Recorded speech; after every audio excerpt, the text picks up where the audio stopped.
get it, cause I got my mind on some bigger things. So man, I ain't gonna give in now. I just gotta live this now. I ain't gonna be man, I'ma kill this stuff real quick. I'ma go take it to town, cause I gotta be that king in the ring when I'm not. Hello folks, welcome to the Pro Wrestling Musings podcast. I am Griff from GA, and if you're not talking about wrestling statistics, then frankly, I don't give a damn. Joining me today is Ryan from PWM and the Lord of Wrestling Statistics and the savior of all of you who don't think they matter, Craig, the creator of Pro Wrestling Musings. Now, obviously, there is a little bit of an elephant in the room when we talk about AEW. It's the news breaking about Daniel Bryan and CM Punk, and we will not talk about that today because, and I never do this, but this is a really cool thing, we have the man who broke the story about Daniel Bryan coming on Tuesday. So if you're watching this before Tuesday on the Pro Wrestling Musings podcast in just a couple days, we will get to talk with the man who broke the Daniel Bryan news just a couple days ago. So make sure you check that out. It's Cassidy Haynes of Body Slam. So that is coming on Tuesday. If you're watching this after Tuesday, go check that out. It was really cool. So let's talk about AEW Dynamite. This was a tremendous show, in my opinion, and it started off really, really hot, as we would expect, with the first of Chris Jericho's 5 labors. Took on Shawn Spears in a match where Spears was allowed to use a chair and Chris Jericho was not. Obviously, there was a big story after this match, which I'm sure we'll get to, but the match itself, I thought, was really solid. One thing that was really surprising to me from a statistical perspective is the fact that Jericho got in 2/3 of the match offense, 67% of the match offense in an 11-minute match. It's surprising to me because in a match where the heel is a heel and also allowed to use a weapon, you would think that he would have a lot more of the match offense percent than what we actually ended up here. So, Craig, did this match work? And if it worked for you, why did it work, even though Chris Jericho controlled a lot of this match? So for me, this was aggressively fine. It wasn't bad. It wasn't great either. Quite liked it. The stipulation was cool. It was interesting. I felt like you were about to say that the stipulation was the heel was only allowed to use the chair, which I think would be a far more interesting stipulation. I think that one's probably more of a handicap than an advantage, because like chair, you kind of need to get a good opportunity to dish one of those out. So if Spears is only allowed to use the chair, I think Jericho runs over him pretty easily. Yeah, you know what? That's actually that's a good idea for a potential like labor number 4 for Jericho, that like he's only allowed to use a stuffed animal as a weapon. Yeah, something like really ridiculous, like a pole vaulting pole, something that's really, really unwieldy. Anyway, yes. So this is the Serious Wrestling Statistics podcast. Really yeah, into you're the absolutely weeds with right. this one. Yeah, yes, you're absolutely right. 67%. Shawn Spears did get in a couple of chair shots. He got in 4 in total, which is a fair few. So the kind of the threat and the mountain that the babyface has to overcome here was those chair shots, meaning that for the rest of the match he could get babyface fire from Chris Jericho. I particularly liked when he was going for like the 10 punches in the corner, and he, instead of going for the 10th, he did the super hurricanrana off the top. That was a cool spot, very kind of unexpected. Disappointed that Jericho didn't do something with the 10 chants. The audience started doing the old Ty Dillinger 10 chants there, which was kind of ignored. I don't think Jericho had thought of that, or I feel like he might have perhaps taken the mickey out of that or something in the corner. So that was perhaps a missed opportunity there. My favorite version of that was when Randy Orton did something to Ty Dillinger's finger when he was going through one of his sadistic phases back in WWE, and the crowd started chanting 9 at Ty Dillinger. So yeah, it was fine. These are not going to be pristine wrestling matches. This was very much, can Jericho avoid the chair? Is he going to get hit? When's he going to get hit? That was it. It was fine. They can't do this too often though. This kind of aggressively fine kind of wrestling. Well, it certainly seems that in the second labor of Jericho, we'll probably get something a lot different. We'll get to that in 1 second.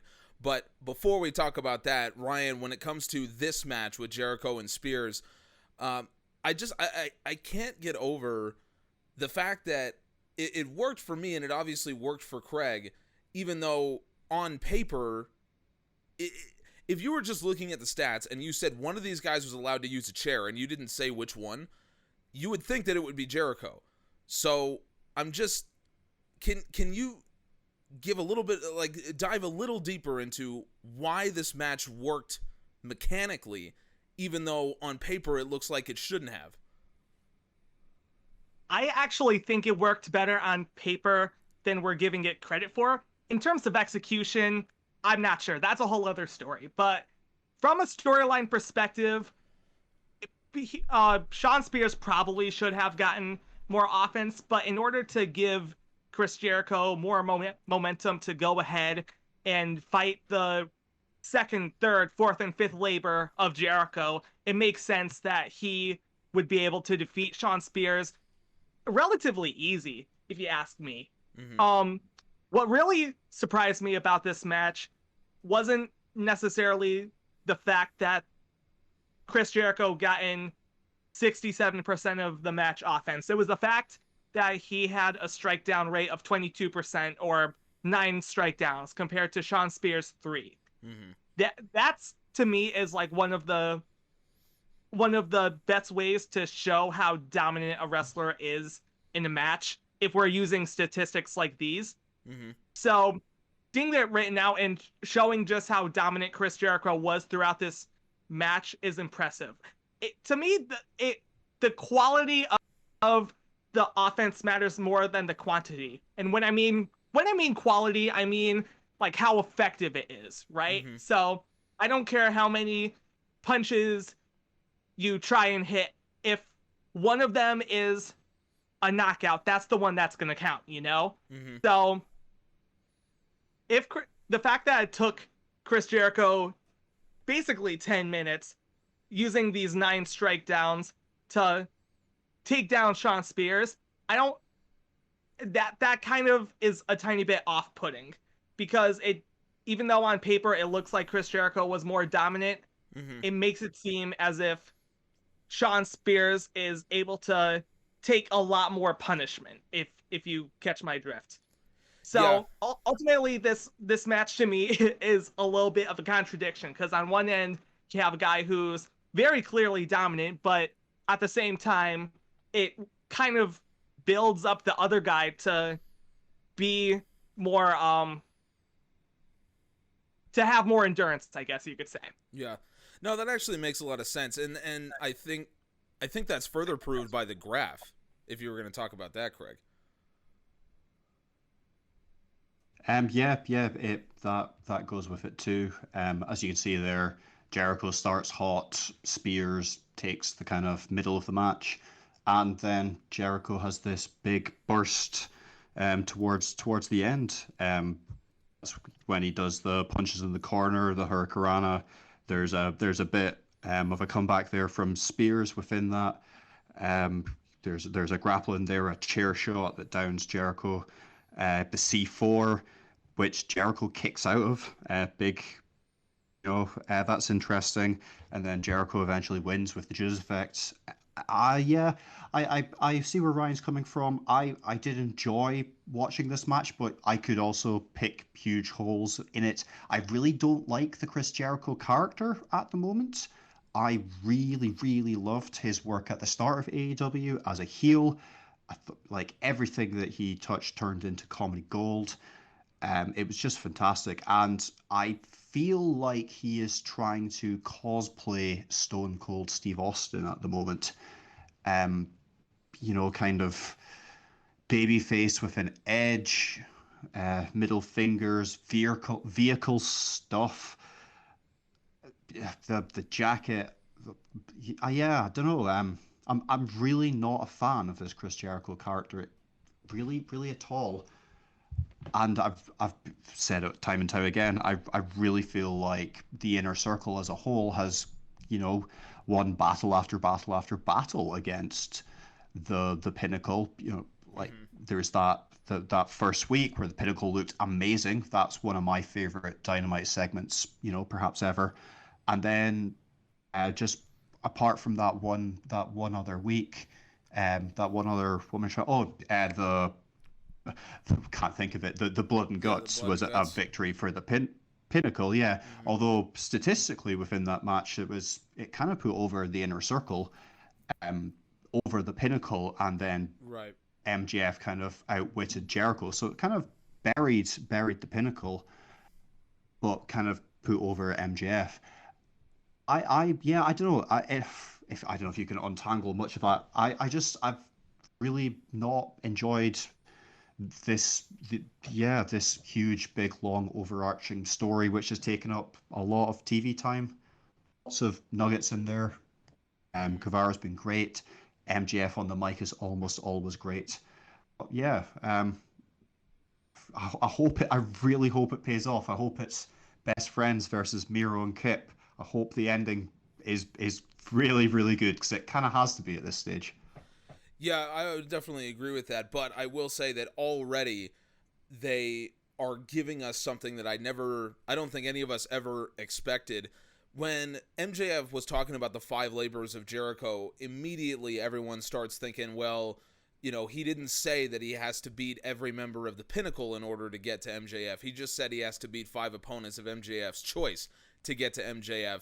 And now we know who the second opponent is going to be, and for me it was an absolute stunner. I can't believe that AEW's actually made this call, but it's Nick Gage who shows up, and they're having a no DQ match next week, and Gage comes in with the pizza cutter and he's doing the whole thing, and I'm surprised that AEW went this direction. I felt that there are lots of guys, like when AEW started, they got some guys that a lot of people were really questioning whether or not they could work in a wrestling company of this size. Guys like Luchasaurus and Orange Cassidy and guys like that. And those guys have turned out to be really over. But Nick Gage is in a different category. That's the kind of guy that you're like, you don't put him on TV because he could get you thrown off TV. That's and AEW is choosing to take that risk. So I'm really curious to see what they do with this. But Craig, when Nick Gage stepped out there, what was your reaction? Well, do you know what? That's actually a great counterpoint to what I was saying. Like, I really don't like this Chris Jericho character, but I do really love this 5 labors concept as a hook. I don't like that it's Jericho that's steamrolling through them. However, I suppose the argument is that by having Jericho do it, you're getting eyes on it, and it elevates the angle and will eventually elevate everyone around him. Mm-hmm. So Cena US title run, but yeah, like as you're saying, that it's a bit kind of Cody TNT title run energy. It's like, who's next? What's happening? Mm-hmm. What's the next step going to be? Nick Gage for the second one. How are they escalating it after Nick Gage? That's that's a heck of a question. They probably, my guess is after Gage, they probably are not going to go for more violence, which is actually why I'm more intrigued by this, because when you think about this kind of trope, you're thinking, okay, so the idea is that the matches become more and more violent until, eventually the goal is that even if Jericho wins all of them, he won't be able to physically compete with MJF.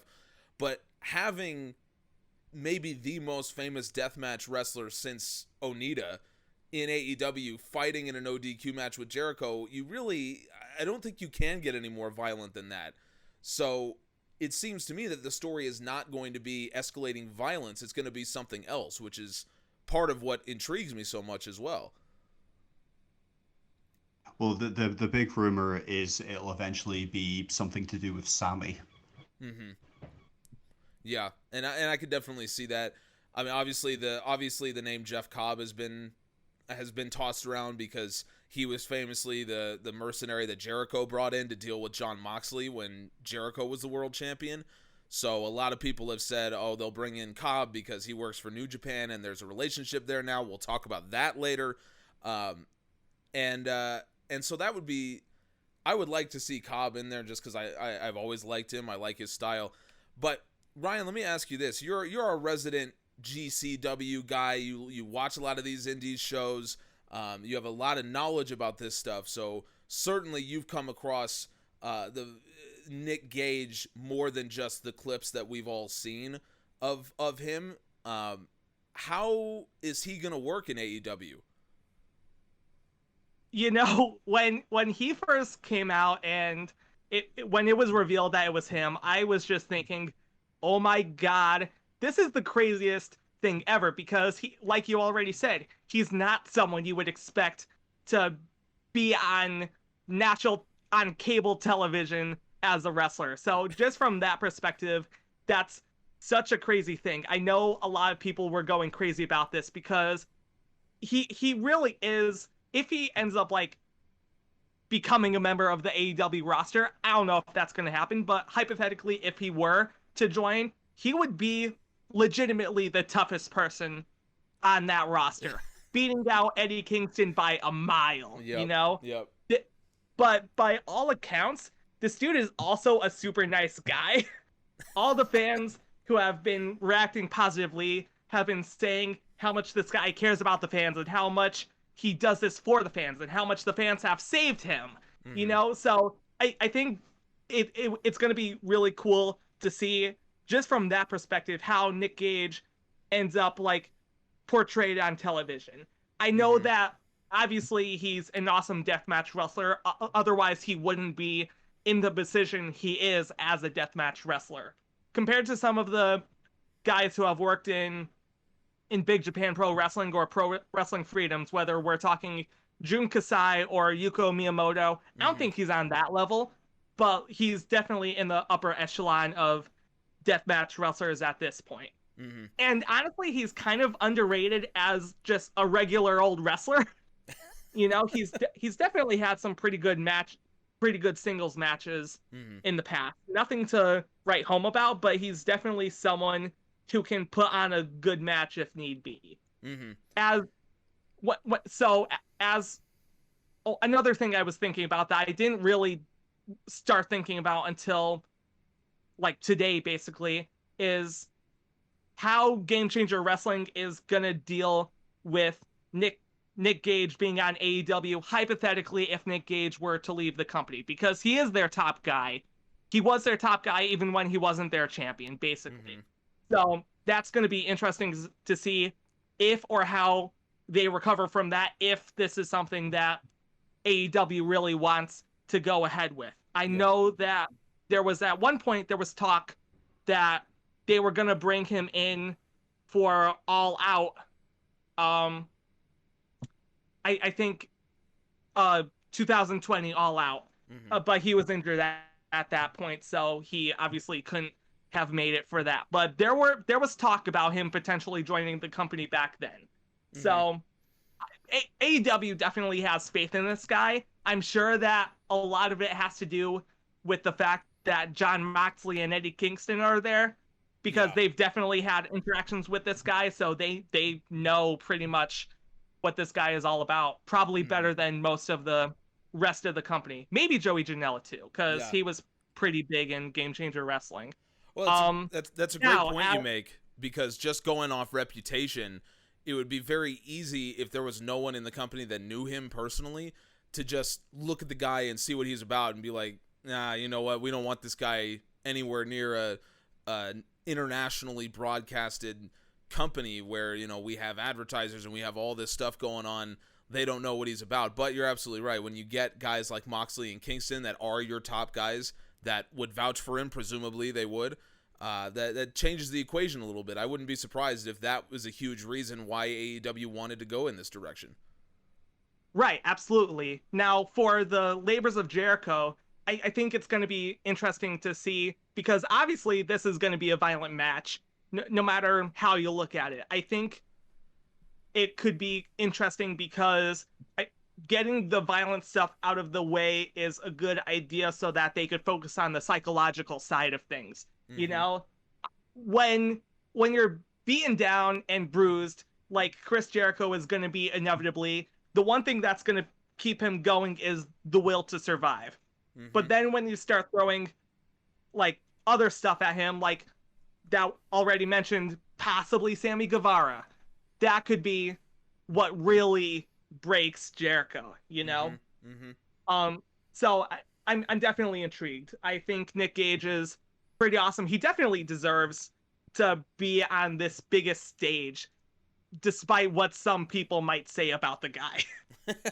It's just it's crazy because, you know, imagine 3 years ago, you know, Nick Gage has been known for a while, and he's always been known as a deathmatch wrestler. So imagine 3 years ago when talk of AEW was first starting to come up, and someone said, you know what, in 3 years, Nick Gage is going to be fighting Chris Jericho in a no DQ match. It's like, AEW continues to do things that you would have thought were completely impossible. And you know, here he is. He's going to show up and have a match on a nationally televised program on cable TV.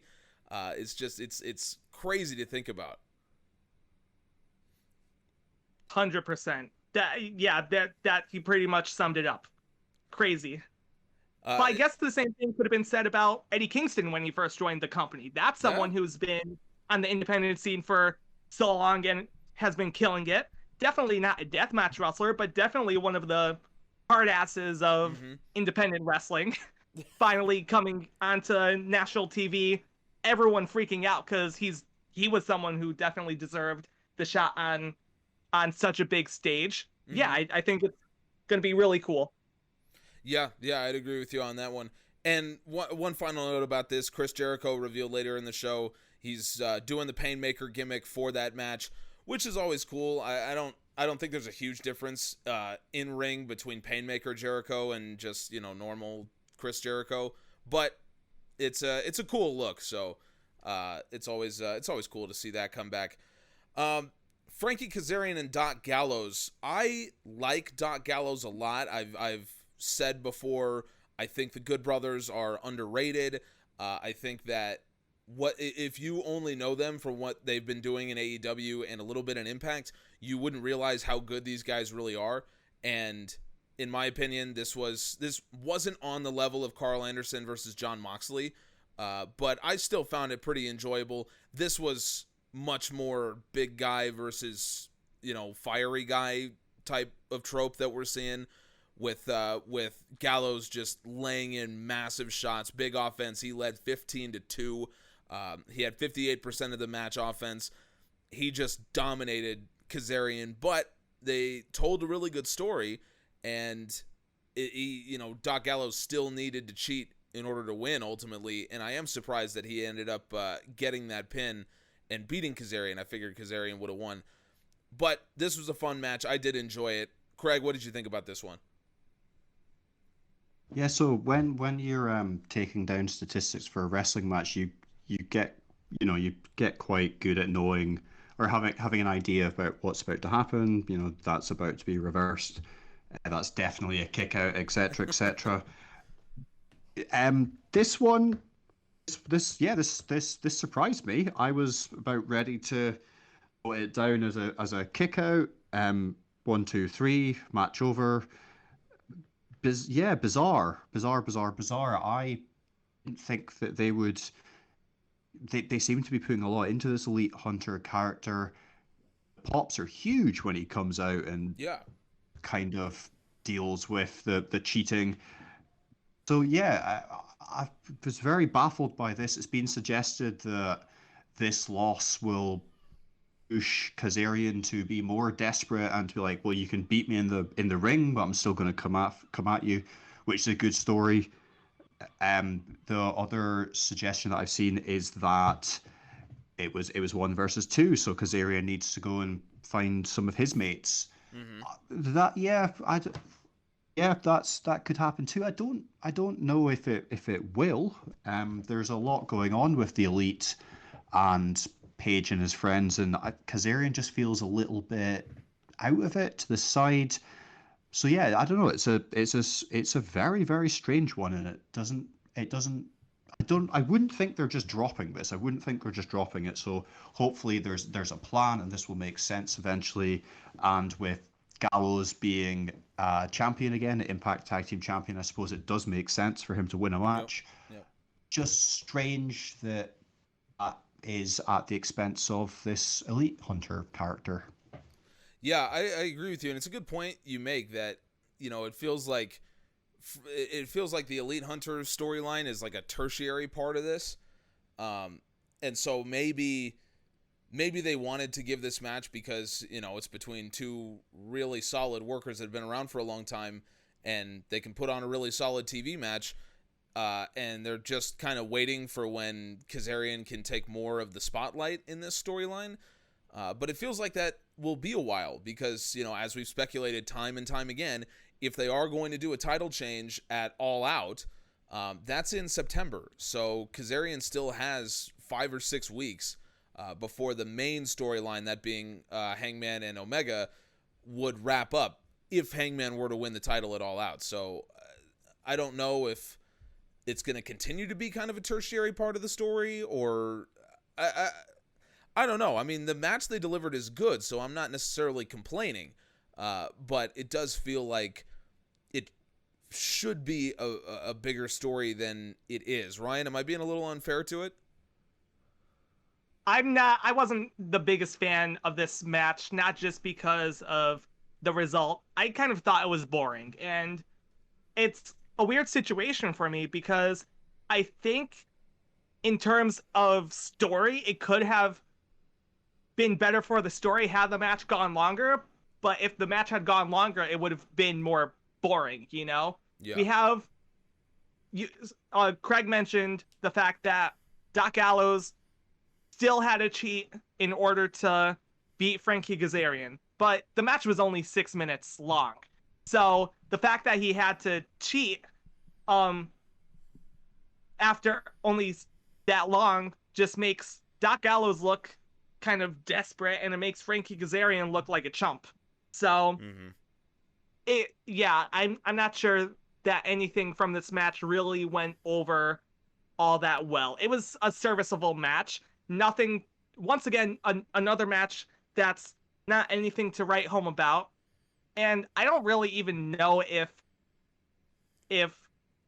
from a statistical standpoint, this match does anything for me. Because if we look at, like, the strikes, for example, 23 strikes to 25 strikes, that side of things is not it. I was surprised to see that they were so even. But then when it comes to, like, strike downs, Gallows obviously has the advantage, probably due to his size, right?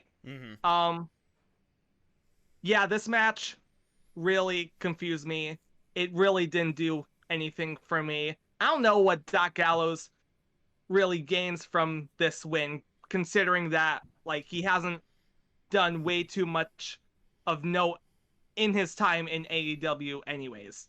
So statistically, this is a squash. This is as big a squash as I've kind of ever seen. Quite often when you've got a big guy versus a littler guy, the littler guy kind of might come out on top in terms of strikes, reversals, and dives. Now, Frankie Kazarian had 2 dives here to none from Gallows, but Gallows dominated every other facet of this match, including reversals. Quite often you see the little guy, reversal, and he eventually, if he's going to lose, he gets squashed by Lance Archer, Brody Lee, Wardlow, whoever it might be. But, like, Kazarian got nothing here. He was completely taken apart. He would fight back, and then Gallows would hit a big strike, and he'd be down. There was a slight comeback spot, and he kind of broke the rules a bit to get the comeback spot, which was fine. It made sense that he'd been dealing with that from his opponent. He got a few strikes, a grapple and a dive in there, and then a bit of cheating, and Gallows comes out on top. He got very little, which was also part of why I was surprised when the match was over. It still felt like it needed a bit more from Kazarian. Yeah, and I want to compare it. I mean, we might as well talk about the next match at the same time because it was doing something similar, but it worked a lot better in my opinion because the match after this was Wheeler Yuta against Darby Allin. And I'll just parlay the conversation because, this match was was here, in my opinion, probably for the greater purpose of seeing whether Wheeler Yuta should be part of AEW going forward. There's a lot of companies that have interest, so they're probably looking at him and saying, you know, we don't want another. What was it? Ben Carson? What was the British guy's name that Carter, they had? Ben Carter, yeah. Ben Carter, exactly. yeah. So Ben Carson is the surgeon. We don't Oh, talk that's about right. Ben Carson. That's right. But it is. It feels like a similar situation where they had Ben Carter and he, you know, signed elsewhere. And so it feels like AEW, they have Wheeler Yuta and they're trying to figure out, do we want this guy? Do we want to invest the money? My opinion would be yes. But anyway, the reason why I make the comparison is because that match, Yuta versus Allen, obviously Darby Allin was going to go in and win that one. And I suppose you could call it a squash, but statistically it looks a lot different. It looks a lot more even. Darby Allin has 54% of the offense, which in and of itself is impressive because he rarely has more than 50%. But if you look at the big offense, you know, Allin is up 5-4 in that category, whereas Gallows and Kazarian, Gallows was up 15-2 in the big offense category. And that, to me, really says it all, because you're talking about, that's impactful offense. That's not just like open hand palm strikes and stuff. I mean, that's impactful stuff. And Kazarian wasn't doing basically any of it, and Gallows was doing all of it. And that was a match that it felt like Kazarian could have won. That was a match that had an unpredictable finish, whereas the match that had a predictable finish, Darby Allin winning, was the one that was more even. So I'm just wondering, I understand the players are different, but it feels like the stories got switched. Yeah, completely. Wheeler Yuta got more reversals than Kazarian did in a match that went 2 minutes shorter. You know, this was you could apply a lot of what I said about the previous match to this. Darby Allin did get most of the advantages. However, the Wheeler Yuta Darby Allin match was far more of a back and forth. There was 18 reversals in that match in 4 minutes compared to 14 reversals in 6 minutes for the other. So the main point here is the big offense. Gallows dominated that in the other match with grapple strike downs and submission time, whereas Wheeler Yuta and Darby Allin essentially traded it, and it was the one extra that Darby Allin hit that was the difference maker. I like Wheeler Yuta. He seems like a really inventive guy. More against Sammy Guevara, he was doing kind of outside of the box reversals and kind of things with the turnbuckle and the ropes. So yeah, he seems interesting, and yeah, I think you're absolutely right. They're giving him the Ben Carter treatment, and I think they're just trying to take it a step further to show him that they're really, really keen on him, because Wheeler Yuta has kind of fingers in a lot of pies. He's I think he's had a tryout at WWE. I believe I heard he's working with New Japan, so they're obviously high on him, and they're putting him on Dynamite against two of their better wrestlers. Yeah, and you know, he's only 24, so there's a lot of, you know, future planning that goes into it, where they're talking about, you know, do we sign this guy now if he's not going to get pushed until he's 30, and, you know, like a main event level push. I mean, I think that goes into it as well, which is something interesting. We could have a whole other conversation about, you know, how AEW wants to deal with things like this when they do have, you know, now that they're in a much more long-term view. You know, their first year or two, you're talking about how do we stay afloat in the short term. Now, if you're AEW, you start thinking about the long term, and that's something that they haven't done yet. So, you know, when you start talking about signing a guy at 24 who's not going to get pushed for 6 years, you know, do we want to make that kind of investment? I think that's, again, an interesting conversation that we could have a whole podcast about just that. But, Ryan, I now want to ask your opinion when you compare these two matches. One of them was even though the result was undisputed, and one of them was basically a squash, even though the result was unpredictable going in. At least in my opinion, it was unpredictable. So for AEW, they don't do a lot of like squash matches. They do every so often. Like Lance Archer had one a few weeks ago, and so like every so often they'll do a squash. But an AEW squash to me looks like Wheeler Yuta versus Darby Allin. So did this match on that level work better than Kazarian and Doc Gallows? Well, so real quick, before I talk about that, I just want to talk about Ben Carter for 1 second, because he was actually offered a deal by WWE before he started wrestling for AEW. So I think from that perspective, it's safe to say that Ben Carter was pretty much guaranteed to go to WWE anyways, and his AEW matches were almost like a last hurrah. Wrestling in the United States before he headed back to the UK. Okay. And second off, I think we should make a distinction about squash matches in AEW. Really, AEW doesn't have an issue doing squash matches if they're on like Dark or Dark Elevation. What's important here is the fact that this is a squash between two prominent members of the AEW roster, or at least in the AEW cinematic universe. That's what I'll call it. Meanwhile, you have Wheeler Yuta, who clearly is a talented guy. I think it was necessary for Darby Allin and Wheeler Yuta to be more evened out in terms of offense or whatnot, because if this was in fact kind of the way to get Wheeler Yuta to be exposed to a wider audience, to see what people think about this guy before deciding whether to offer this guy a deal, it's more beneficial to have it evened out to showcase Wheeler Yuta as a wrestler. And yes, I agree, he's definitely an inventive guy.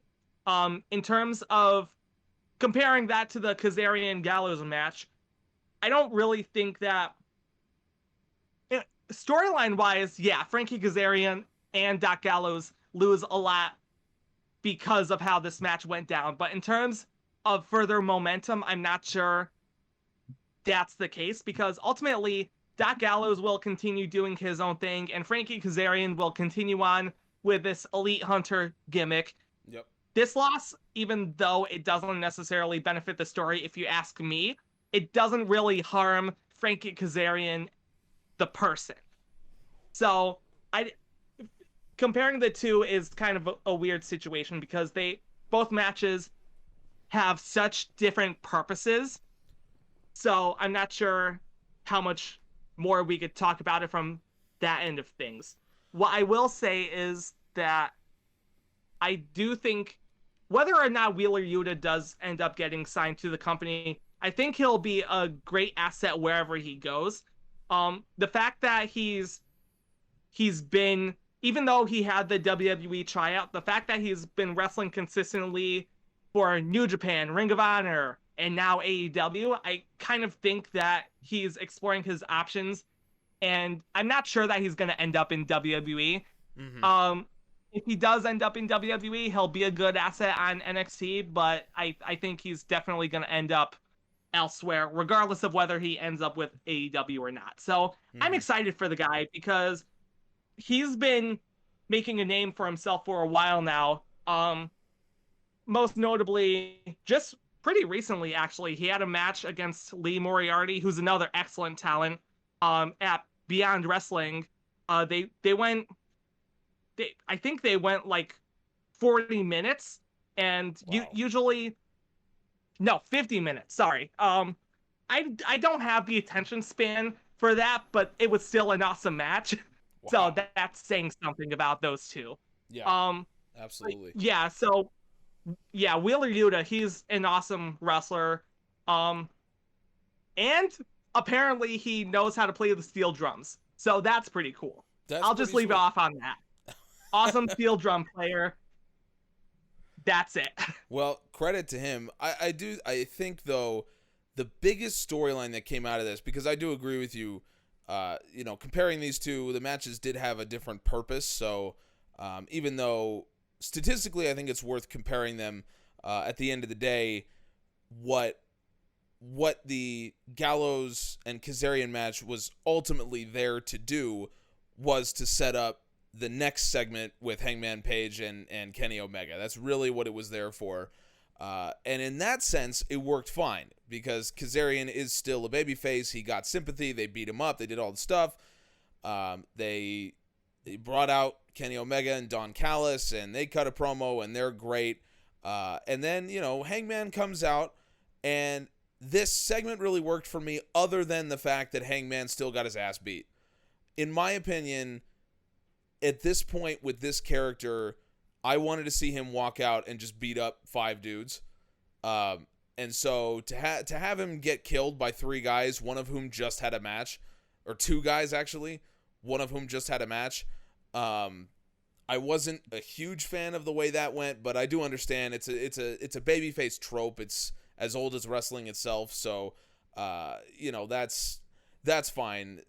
I wish that they had gone a different direction, but it did make me feel sympathy for Hangman, and it set up the 10-man elimination tag match for next week on Dynamite, and that match I'm really excited for.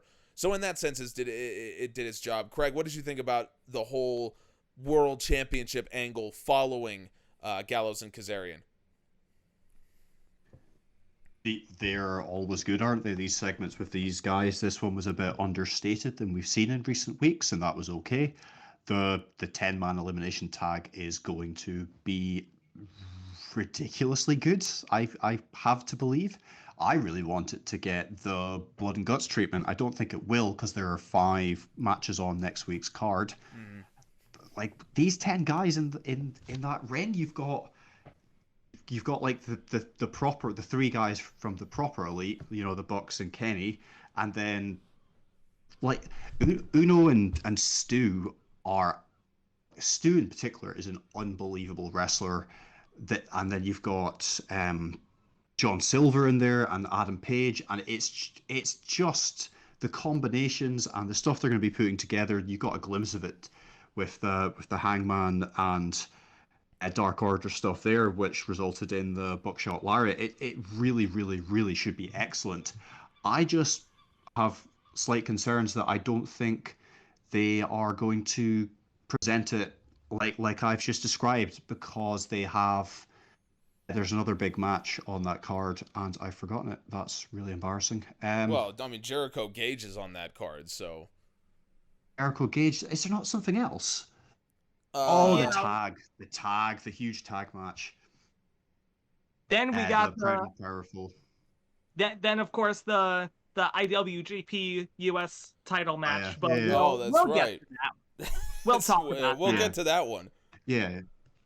But yeah, I would love it to get the blood and but even could they still put 45 minutes towards it? Maybe they could. I think they probably could, actually, doing maths. I really hope they do. I want this to be like, there's a really good, I think it was Raw versus SmackDown men's 2016 maybe, I can't remember, but it went like 50 minutes or something, and it was like critically acclaimed. Like, these guys could do that easy. Yep. Well, most of them could. Not sure about Doc Gallows's tank, but yeah, this has potential flowing out of his ears. Very psyched, very psyched. Ryan, this segment here, I mean, it obviously was designed to make us more excited for that 10-man match, and so on that level it did work. But my criticism of it, and it's nitpicky, I'm not saying it's bad, obviously, but my kind of nitpicky criticism of it is that Hangman doesn't look like the badass I want him to look like. Am I being unfair to it by saying that? I don't know, because I've been conflicted about whether Adam Page should be the badass as well. The whole point of the storyline has kind of been to show that Adam Page is capable of being the top guy as long as he has his friends by his side supporting him, So that alone kind of makes me think that, like, he shouldn't really completely shred the remaining bits of anxiety he might have up until that match. So I'm not really sure. I think it would be cool if he does continue not fully enveloping this badass persona that you might want him to, up until either that 10-man elimination tag match or up until he hopefully wins the title from Kenny Omega at All Out. Mm-hmm. I really wouldn't mind if either way, I don't think. Okay. I mean, I feel like, you know, if it were to come to that, because you bring up that maybe that's where that final character development will come in that match, because I said last week on the podcast that this 10-man tag definitely, in my opinion, exists so that Hangman can fight like 2-on-1 or 3-on-1 and win, and that's going to be the idea. I feel like that's where this match is headed, and so if that's kind of the final wheel that turns, where you beat him up this week 2-on-1 so that next week he can win in an actual match 2 or 3-on-1, if that's the payoff, then I'm fine with that. And again, you know, this is all in the interest of a story that will presumably conclude it All Out. So I do feel like that is still the most likely scenario for me. This segment didn't change my mind on that. I think Hangman will end up fighting 2 or 3 men down and have to overcome the odds, and that's totally fine. It's a trope. It's been around for a long time, but there's a reason why it's been around for a long time. It works. Just because it's overused doesn't mean that it works if used right, and in this particular scenario, I think it would be. Yeah, that's sometimes where my issues start with wrestling. I think I spoke about this on the podcast a while ago, but I'm just going to say the same stuff again and hope people have forgotten.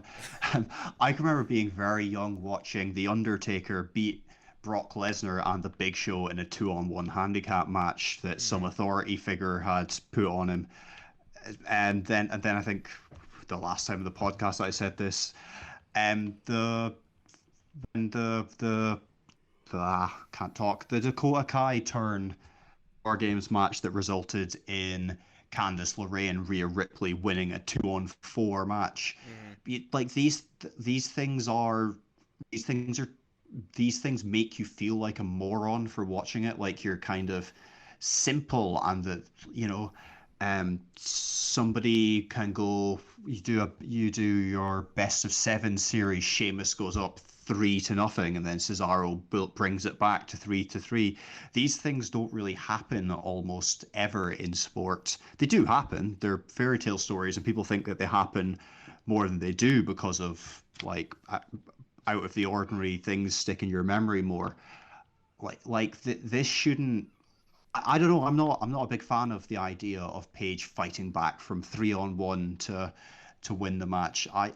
That's the same reason why I don't mind the rationale that Kazarian lost because it was 2-on-1. I don't think that they should have booked that at all, perhaps.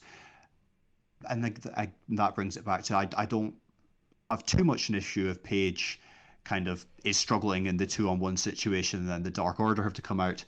I don't need him to be a complete badass all the time. I really like that he is trying to bring kind of untraditional aspects of like characterization into wrestling and trying to be a more complex character. He's not just, you know, one of the Rock's characters in his action movie where he beats everybody up. He's trying to be a character from a film that might win an award where the character is conflicted and has to explore something that the viewers can relate to. Griff, I don't know. I think you're looking for Brock Lesnar. You're so keen. You're so keen to find Brock Lesnar. You're trying to turn people into him. Well, okay, all right. So that they may be fair on a level, because I want Brock Lesnar back in the ring. But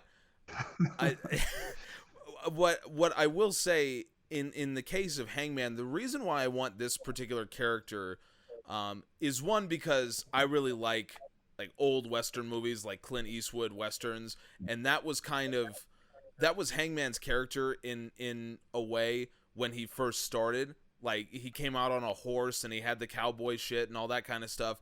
And I really liked that part of it. I think that was a cool gimmick, and I got into it.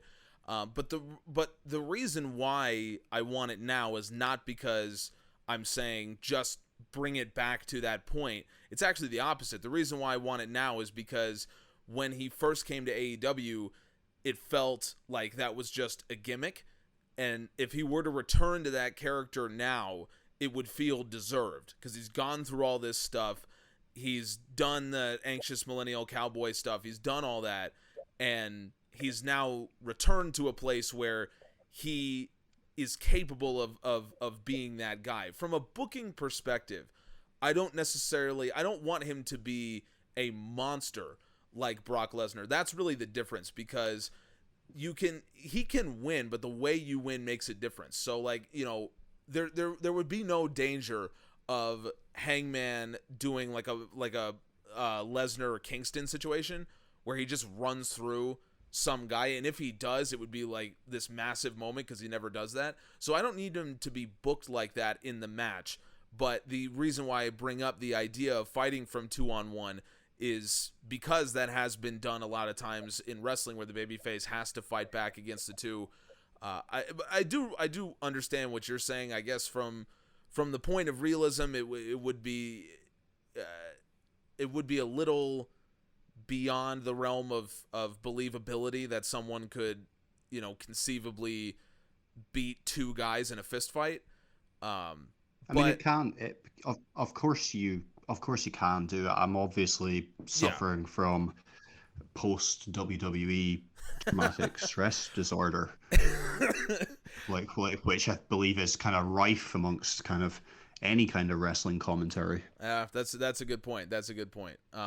I guess for me, I'm willing to suspend my disbelief in that particular aspect a little more, especially if the fans are behind it. If the fans are behind it, I really will be willing to suspend my disbelief to an extent.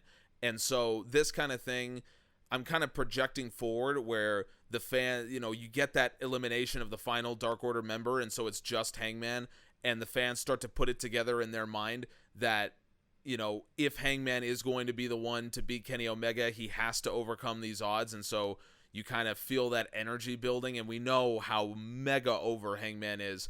So that also really helps me suspend my disbelief in that regard. And so I'm not denying that that's what I'd be doing. But, you know, sometimes that's okay with me in wrestling. Sometimes. You can't always be done, like we just talked about, but sometimes that's okay. Ryan, let me ask your opinion on this one before we move on to some of the other stuff. When it comes to, you know, you said that you were also a little conflicted on the kind of character that Hangman should have. So with the final word on this, how would you book this elimination match? How would this work for you, ideally, to get to the point where Hangman's going to be the challenger to Kenny Omega, or would you even do it that way?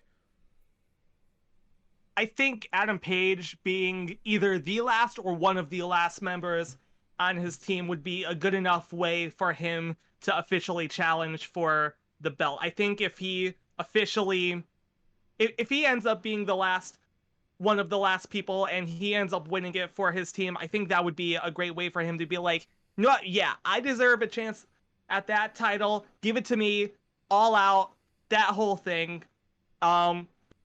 Up until that point, I really don't know how I would book the match itself. I just know that, I just think that Adam Page being one of the survivors on his team would be an effective way for him to be able to move forward in this. Personally, I want John Silver to have an awesomely strong showing, but besides that, I'm down for whatever, basically. I was surprised to see him on the match graphic. I figured that he was still hurt, so I was pleasantly surprised to see that he will be in this match, because I really like John Silver. Yeah, he's easily my favorite member of the Dark Order at this point. I'm so happy he's going to be in this match, and I think he could have another excellent performance like he did on the Brody Lee Memorial Show. I think out of anyone on that card, he was the one who really proved himself as a potentially transcendent talent. So I think he could definitely do that potentially again this time. during this match. I was just going to bring that up, that his performance on that show is what turned him from, oh, this guy's pretty cool, to like, I'm a big fan of this guy. And speaking of the Brody Lee Memorial, the other guy who did that for me was Preston Vance. So I'm a little surprised that it's Alex Reynolds and not Preston Vance that's in this match, because I feel like the matchup of Doc Gallows and Preston Vance coming head to head, it would be one of the, another one of those subtle things where you put Preston over as this potential star that could come out of the Dark Order at some point. And as much as I agree with that, I think it's just simply the fact that if they're gonna throw John Silver in there as his return match, then we're gonna give him his tag team partner, right? Yeah, that's fair enough. The Fightful Post Dynamite podcast were suggesting that they thought that it might be linked to the Impact tag team titles, and that you might see something being said along the lines of Silver and Reynolds getting a shot at the Impact tag team titles, along with in a bundle, like a 3-title bundle deal, along with the other two. Well, because that would potentially set up. I'm way fantasy booking this one, but it would potentially set up the Impact tag titles being defended on AEW. It could potentially mean that, which would be pretty cool.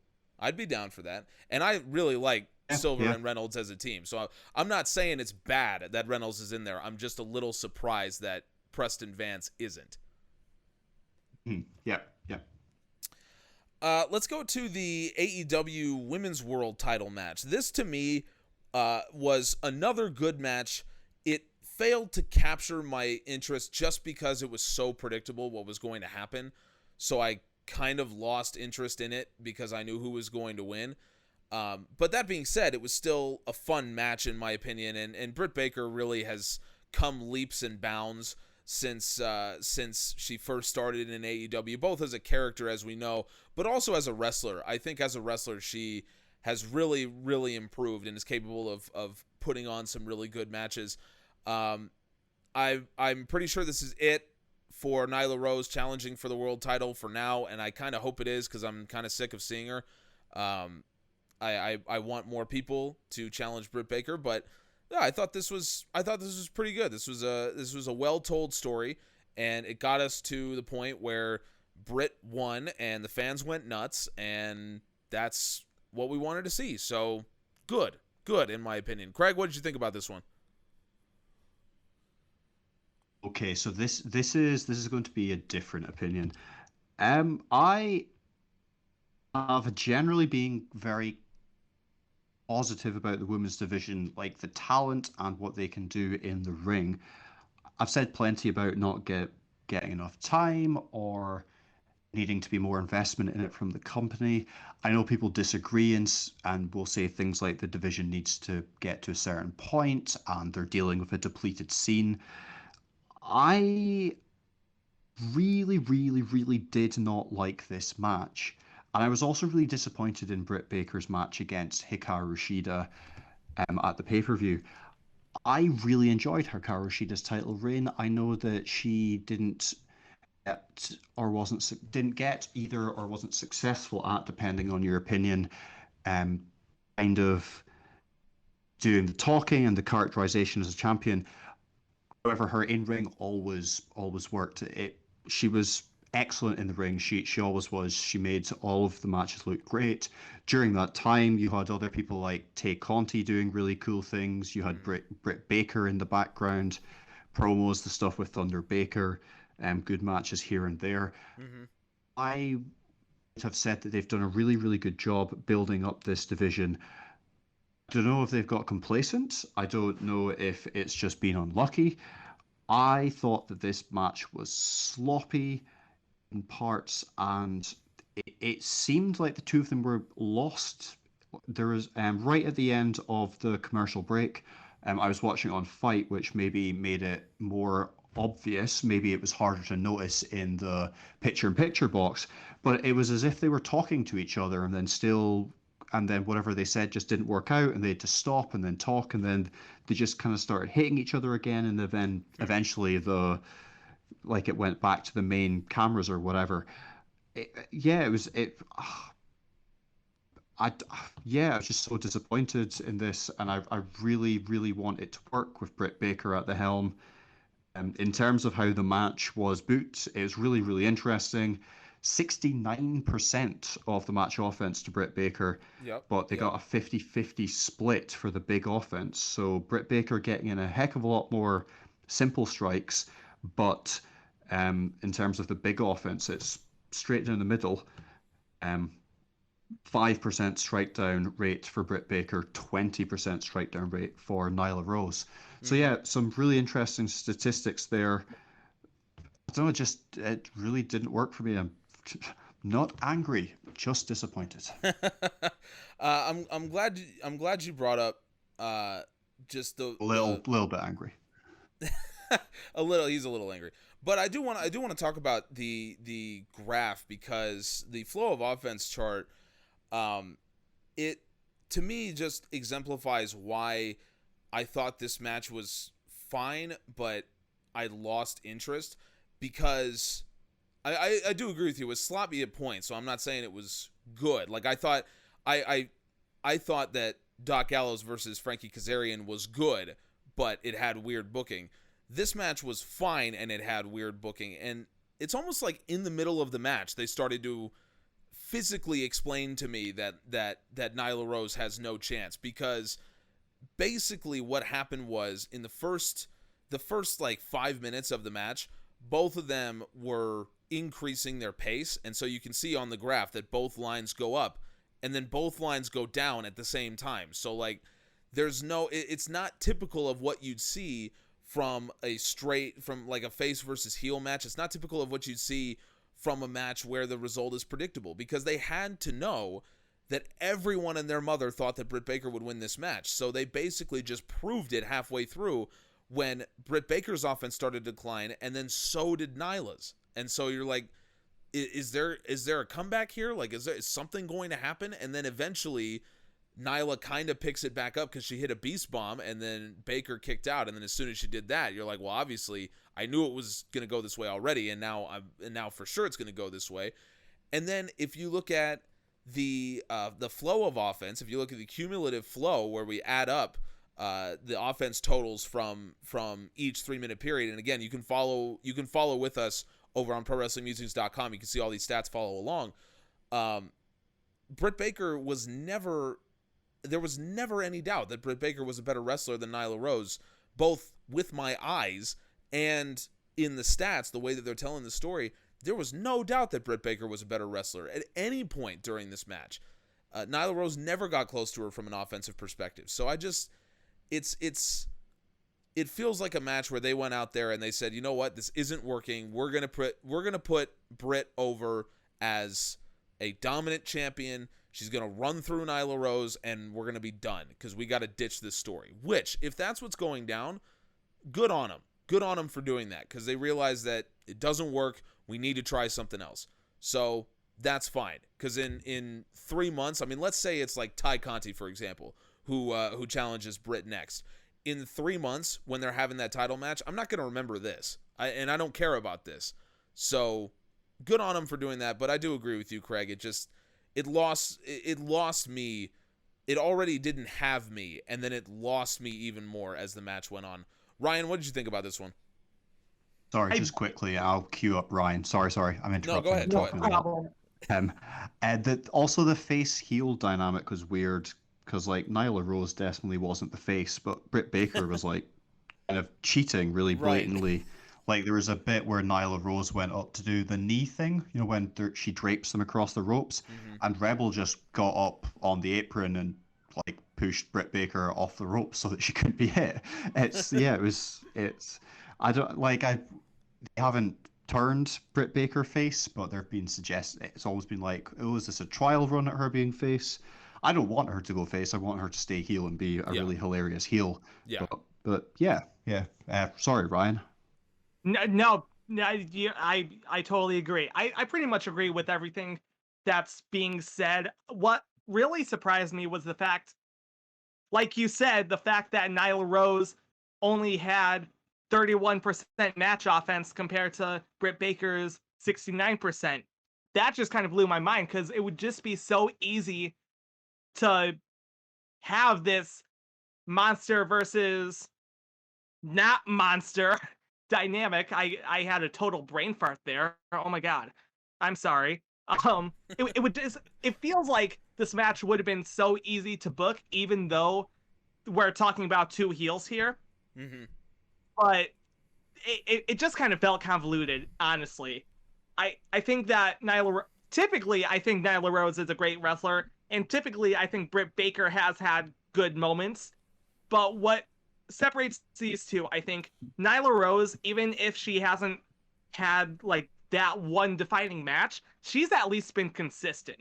Britt Baker, on the other hand, I haven't seen way too much consistency in terms of match quality. We've seen pretty great matches, like her match against Hikaru Shida at the very beginning of the pandemic, and of course her lights out match against Thunder Rosa. But besides that, there's not been I can't there's I haven't seen any memorable Britt Baker matches outside of those two, you know? So when you put these two competitors together, it's almost like, okay, you know what? You know that Britt Baker is going to win.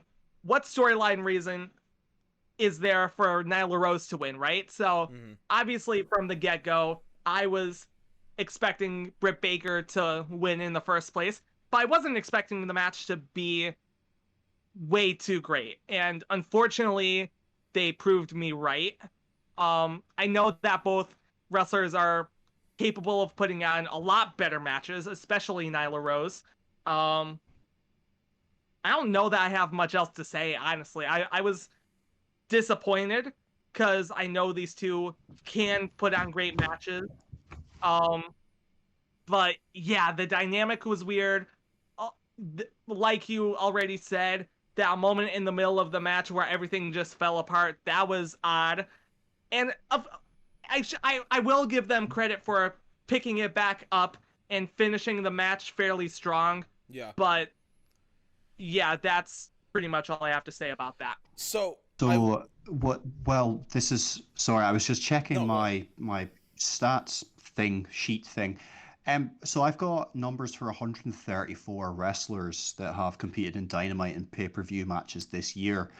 The total offense difference is essentially all of the offensive moves they've hit on their opponent, taking away all of the offensive moves that have been hit on them by their opponent. So the Young Bucks have wrestled more matches, more like longer amount of time than anybody else in kind of traditional matches this year. They have hit 626 moves and have been hit with 540 moves, which means that they've got an offense difference of plus 86. So they're hitting a lot more than they're taking. Nyla Rose has the worst records out of the 134 wrestlers on this spreadsheet.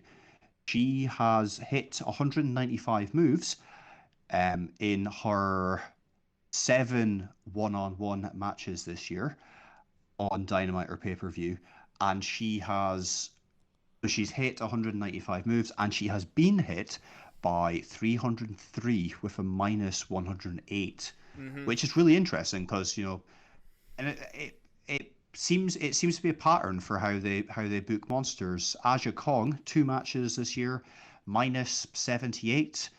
Lance Archer has three traditional rules matches this year. He's got a minus 42. So it's really interesting. There's a lot of bigger wrestlers down here, like the bottom 10, where this is Nyla Rose, Aja Kong, MJF and Jericho as a tag team, which, you know, whatever. Lance Archer, big guy again. Take on team Matt Sydal, Chuck and Orange Cassidy together. Orange Cassidy obviously would take a bit more offense. Then as we go up a couple, we've got 10, big guy again. Then you've got guys like Darby Allin, who you'd expect to take a lot of offense, but like, it's really interesting that they're booking their monsters to take offense. Jake Hager is 107th out of 140 whatever. Nick Comoroto 103. It seems to be how they book your wrestlers. They can take a lot of offense. I don't know if I agree with it. You know, I'm really glad that you brought that up, because I actually was going to mention something about that as well. That, you know, Nyla Rose, not having, you know, Sorry, having less than 50%. Just to be, I'm sorry, just to be super, all the information. Miro and Hobbs are 44 and 45th, which is quite high, and Wardlow is 25th. Brian Cage is 13th. So I suppose there's a spread, but you would probably expect to find significantly more at the top. Yeah, and I would absolutely agree with you. And I think it's a good, it's a philosophy that has a purpose, because what AEW, essentially what they're saying is, and I've said this before, that there are certain people that just convey that look, and they look so monstrous that they don't have to get in a lot of offense to prove how good they are. And so baby faces have to throw tons of strikes. I'm betting you that chart would look different if you were to only chart big offense differential. But since that's total offense, you're taking into account all the strikes, and very often baby faces, smaller wrestlers, are booked to throw a lot of strikes against bigger guys, which makes a lot of sense from that perspective. But the reason why I think that's Marco's stunt got more offense than Lance Archer in that squash, because he like windmill punched him a bunch of times in the back ineffectively. So yeah. Exactly. But I think the reason that's important to talk about it, the reason why I love talking about statistics on this level, is because that is the very reason why Nyla Rose should not have been in this situation with Britt Baker. You can make the argument, and I know Ryan has, that Nyla Rose, you know, is a great wrestler, should be the women's world champion, or could be the women's world champion, or whatever the case may be. You can definitely make that argument, but I think the issue is AEW, they didn't quite realize how over Britt Baker is as a heel, and they didn't really, like, either they didn't realize it and they miscalculated, or they realized it, but then they put in the wrong wrestler, and they put in Nyla Rose, because the way that Nyla Rose works does not mesh with Britt Baker as a heel who people cheer. And I agree with you, Craig. I want to see her continue to be a heel, because I think that's why people like her. I think it's a feature, not a bug, that she is a heel and people love her for that. So I want to see that continue. But the question is, do you book her against a babyface? Because the babyface is supposed to get cheered. So AEW, in my opinion, thought, well, we can't book her against a babyface because she's going to get cheered. So then it's going to be weird. No one's going to care about this match. So let's book her against a heel. The problem is they booked her against the wrong heel. They booked her against a heel that thrives on having the babyface make comebacks. That's what Nyla Rose's whole deal is. Because she gives up so much of the offense, what that must mean is that the babyface has to be on fire. And that's not what Britt Baker is doing. She's not a babyface. So you don't want to change Britt Baker's style, but that's the style that works with Nyla Rose. So you're kind of caught between a rock and a hard place. So I think Nyla Rose was the wrong opponent for Britt Baker for that reason. So now going forward, I think the logic of putting a heel in there against Britt is sound. Put a heel in there, not a babyface, but it shouldn't be Nyla Rose. It should be someone who is more comfortable, hopefully on the upper end, taking more of the match offense. Britt Baker, actually, I believe, is second among all women in AEW on a per hour basis in terms of her match offense, behind only Thunder Rosa. So you don't necessarily need someone who's going to dominate her, because that's not how she wrestles, but you do want someone who doesn't need to have a comeback made against them in order to be believable. So I think the statistics really bear out the fact that Nyla Rose was the wrong opponent for Britt Baker at this point. Yeah, you nailed it. No, that's really, really superb analysis, actually. Wonderful. So before we move on, just real quickly, Craig, I'll turn this question to you first, and then we'll go to Ryan. Who should be Britt Baker's next opponent, assuming that this is over with Nyla? I don't feel like when somebody says something really clever before you're worried you're going to sound like the dumb guy in the room. I'm not sure. Like, Ai Conti seems to jump out. They're doing something with Hikaru Shida on Dark. She's picking up wins. I think there's going to be a rematch at some point once she's earned it. However, based on everything that you just said, does she need to go against a heel? They just had all right, I've got it. So they just had Ford lose. It doesn't look like it's going to be her. Yuka Sakazaki's back. She won a match. There's a storyline there. I don't think the crowd are going to cheer Britt Baker if she does something horrible to Yuka Sakazaki. That's probably your way of fixing the face heel dynamic with Britt Baker. Interesting. I like that idea. Ryan, what do you think? Who should be Britt Baker's next opponent? Yeah, I definitely would like that. I think it would be easy to book a Thunder Rosa rematch because they do have that history. And Right. of course, Thunder Rosa officially signed with AEW, so making a match like that official would be pretty cool, I would have to say. Conti, yeah, I definitely like her. I think her against the right opponent could produce a banger match. But then again, I think she would be best against either a monster heel or someone with legitimate fighting experience, or at least someone who emulates that, right? Yeah. So someone like Hikaru Shida, for example. Yeah, I'm not sure who would be my top choice for Britt Baker. I think, like Craig said, someone like Yuka Sakazaki, who no one would boo, I don't think, that could be a pretty awesome choice, because once again, we're going to have, I think that would be an effective way to actually get people to boo Britt Baker. Of course, that's supposed to be the point here. So yeah, I think that could be the best option. No, it's a great point that you both make. It is tough when you have a heel that people really love. I mean, it's a good problem to have, but it's kind of like it's hard to book them. So I feel like Sakazaki would go in there. I think Riho would be in the same category.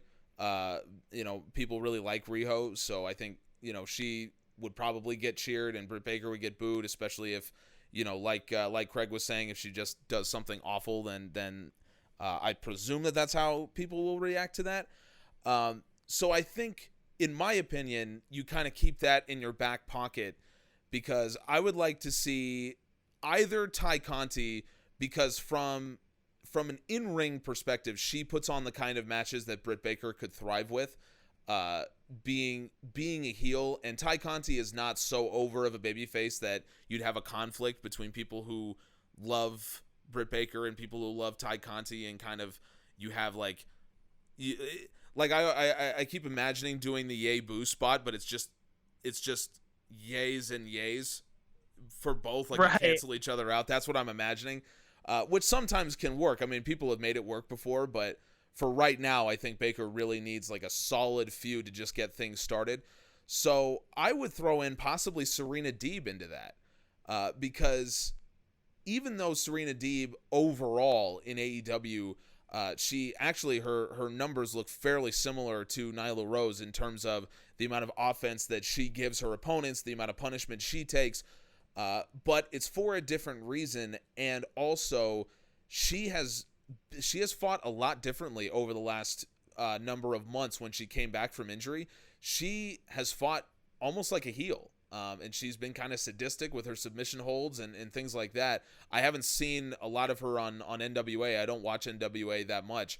But I think just from the perspective of giving someone who will put on great matches and a story that I think would be fairly easy to tell, because Serena Deeb could be any character that you need. You can literally just figure out what kind of character will work feuding with Britt Baker, and then just that's Serena Deeb now. So I'd like to see that get a little bit of a run, and also because it would mean that we'd see Serena Deeb fight a little bit more, which is great because she puts on great matches. So the logistics of it, I'm not sure. I don't know what the nature of the deal is between AEW and NWA. I don't know if Serena Deeb would be free to enter into a feud like that. So but we're not talking about that. We're just talking about fantasy booking. So that's who I'd like to see. But if it was Sakazaki, I wouldn't have an issue with that at all. let's talk about the penultimate match on this card, Orange Cassidy against The Blade. This is a mini feud, and it's presumably done, and it was fun, and Orange Cassidy is a good babyface. The Blade is a good heel. I mean, I don't really know what to say about this. I mean, the match was fun. I enjoyed it. Orange Cassidy's shtick hasn't gotten old. I still like it. So yeah, I mean, this was fun. Also, we forgot to mention talking earlier about the Darby Allin match, but one of the loudest pops on the entire night, I think, other than Nick Gage, was when Sting and Orange Cassidy did the whole lazy kicking spot, and Sting was doing it too, and they did the super kick thing. That got a huge pop from the crowd. That was pretty cool. And Craig, the Sting lazy some of my words have gone tonight. The lazy beating of the chest. I really appreciated that. That was so good. I love that. It really shows you how much fans love Orange Cassidy, which is great. It's a great thing to have someone who is that over. I was actually, we were talking about this, and I wasn't planning on bringing it up, but I happened to be watching AEW with my cousin, who is, I think, 8 or 9 years old, and her favorite wrestler in the world is Orange Cassidy, and she's like going on, and she loves, Orange Cassidy. She loves watching him. She keeps asking me, when's Orange Cassidy going to come on, and everything like that. I'm like, that's a really cool thing, because for years and years and years, young people got into wrestling through WWE or even WWF. It's a big reason why WWF ended up winning the Monday Night Wars. They had a fan base that was getting older, and they were enjoying it, and so they were like growing into it. And so it's the first time that I'm like, wow, there's this, her family isn't about wrestling. They're like, there's nothing to tie her to pro wrestling, but she found Orange Cassidy on YouTube. I'm like, that's pretty cool. There's a lot of crossover appeal when it comes to Orange Cassidy specifically, and a lot of guys in AEW. So I thought that was pretty cool. And as for this match, this was good. Cassidy wins. Blade got more than 50% of the match offense. It's what you'd expect. Craig, what'd you think about this one? Sorry, mute button. This was fine. The spot where the Blades did like a power bomb type thing to Orange Cassidy on top of the turnbuckle, that was a bit mad. Yeah, that was nasty.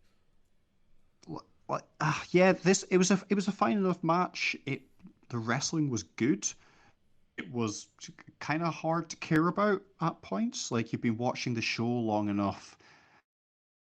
Your attention's maybe waning a bit, and you know that the Moxley match is going to be good, but I mean, it's in the women's slot, isn't it? It's in that kind of slot that is harder to capture people's attention. I don't know. I don't struggle to care, to be honest, which is a problem. Yeah, that's a good point. You're kind of sounding like I did when talking about the Britt Baker Nyla Rose match. Like, it's just hard to get into, and I definitely agree with you. This one was hard to get into on that level, and the result was predictable. There was no way that the Blade was beating Orange Cassidy, who last year was beating Chris Jericho, so that wasn't going to happen. But I almost feel like AEW kind of knew that. They just wanted to put Orange Cassidy in front of a hot crowd, and people did like Orange Cassidy, so fair enough. The crowd seemed to have a good time watching it. They loved Orange Cassidy, I really echo everything that you're saying. My partner isn't a massive wrestling fan. She's a normal person, and the character that she found MJF a little bit interesting because he jumps off the screen in that kind of charismatic way. But the person that she really found interesting was Orange Cassidy, and I then showed her like clips of him doing stuff and beyond and that. And yeah, he is interesting to the kind of non-wrestling fan. Just that his gimmick and his shtick is like wonderfully magnetizing and draws people in. So yeah, they potentially have something really special with him. Yeah. And what I like about what they're doing is I think AEW understands that they can have really big superstars that don't necessarily have to be champions. Like your title feuds are your main events, but we used to in wrestling have a concept of main eventers who aren't around titles. I mean, for huge stretches of his career, Undertaker was that. Jake Roberts famously never won a title in WWF, but he was always one of the most over. Ted DiBiase, like there are lots of names that, you know, they can exist in that top guy level without being a champion. And to me, Orange Cassidy exists in that level because he is over and he does have appeal to non-wrestling fans, and people, you know, fans like him. They kind of galvanize with him. But would he be a believable champion? In my opinion, no, but that doesn't make him any less worthy of being a main eventer. And I think AEW does understand that, and they're willing to put him in big time feuds like his feud with Chris Jericho and doing all that. And that, I mean, that was treated as a main event level feud. And part of that was because Chris Jericho is a main event level wrestler. But, you know, in my opinion, that's a great place for him. I don't need him to be champion in order for me to appreciate what he's doing.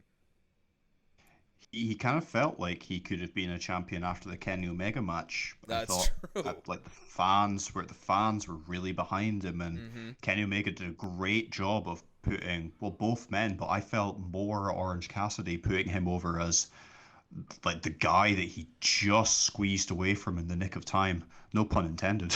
But that's a good point. I mean, you see that and you're like, maybe this guy could be world champion. I don't know. I'm willing to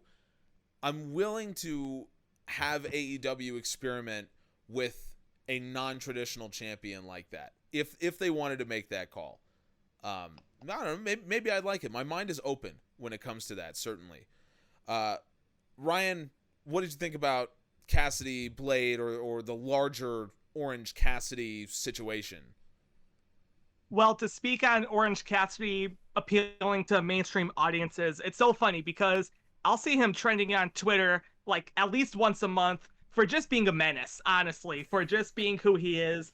And it's the funniest thing seeing non-wrestling fans react to this guy because they see the value in him. They see that this guy who doesn't really care about wrestling as a facade for getting his opponents freaked out, that's appealing to wider audiences. So I think he's definitely beneficial for the company, regardless of whether he becomes champion or not. Like you already said, he doesn't need to ever become champion, whether it's a world title, a television title, a tag team title. He really doesn't need that in order to remain popular, I don't think, anyways. This match was interesting because on paper, it shouldn't have been anything too great, but I enjoyed it a lot better than the rest of the matches throughout the entire event up to that point. I think it could just be down to the fact that it's such an interesting dynamic. Even though I'm not necessarily interested in their feud, I think the dynamic is cool because Orange Cassidy, we've discussed how at times he's dropped the whole I don't care about wrestling gimmick, like in his triple threat match with Kenny Omega and Pac, how he basically just decided to go balls to the wall and try and be as serious of a competitor as he possibly can be. And I think that's why this match worked, because he understands that that shtick has been done so many times. He can't always use it, you know? Right. So I think seeing him, even though his character is goofy as it is, seeing him a little bit more serious has been a lot of fun, if you ask me. And the Blade is the perfect foil to that because he's all no nonsense, you know? Yeah.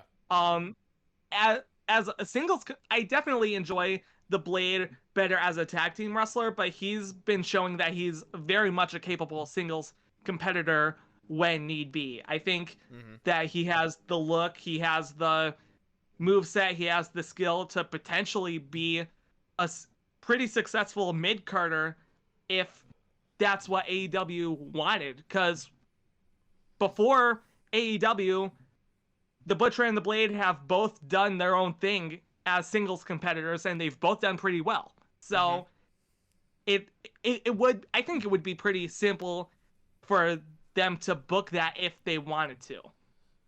This match overall was a fun one. The only thing that I wasn't that big of a fan of was the spot where the Blade bumped into the Bunny. Not because I didn't think it served the story. The only reason I didn't like it was because if they're doing stuff like that, then why can't AEW just fully dive into intergender wrestling? That's something that I'm not a big fan of AEW for, because I think out of any mainstream wrestling company to embrace intergender wrestling as a serious form of wrestling, I would think that AEW is the company that would want to do that. When they first started up, they definitely tried to be more progressive. I guess they tried to look more progressive, maybe not be more progressive, but look more progressive in the way that they book women, LGBT talent, things along those lines. And obviously that hasn't necessarily panned out, but I felt like that was the image they were trying to go for when AEW first started up. So it felt like intergender wrestling was a possibility. Obviously that's not the case right now, which stinks, because a lot of the members of the roster have done a lot of intergender wrestling. The Young Bucks are pretty well known for their matches against Candice LeRae. Chris Statlander had some pretty awesome matches against John Silver. You know, a lot of the members of the roster have done this, so they know how to do it without freaking out mainstream audiences, I would say. So that kind of bummed me out, honestly. But besides that, I definitely enjoyed the match and think it was a pretty fun showcase for both Orange Cassidy and the Blade.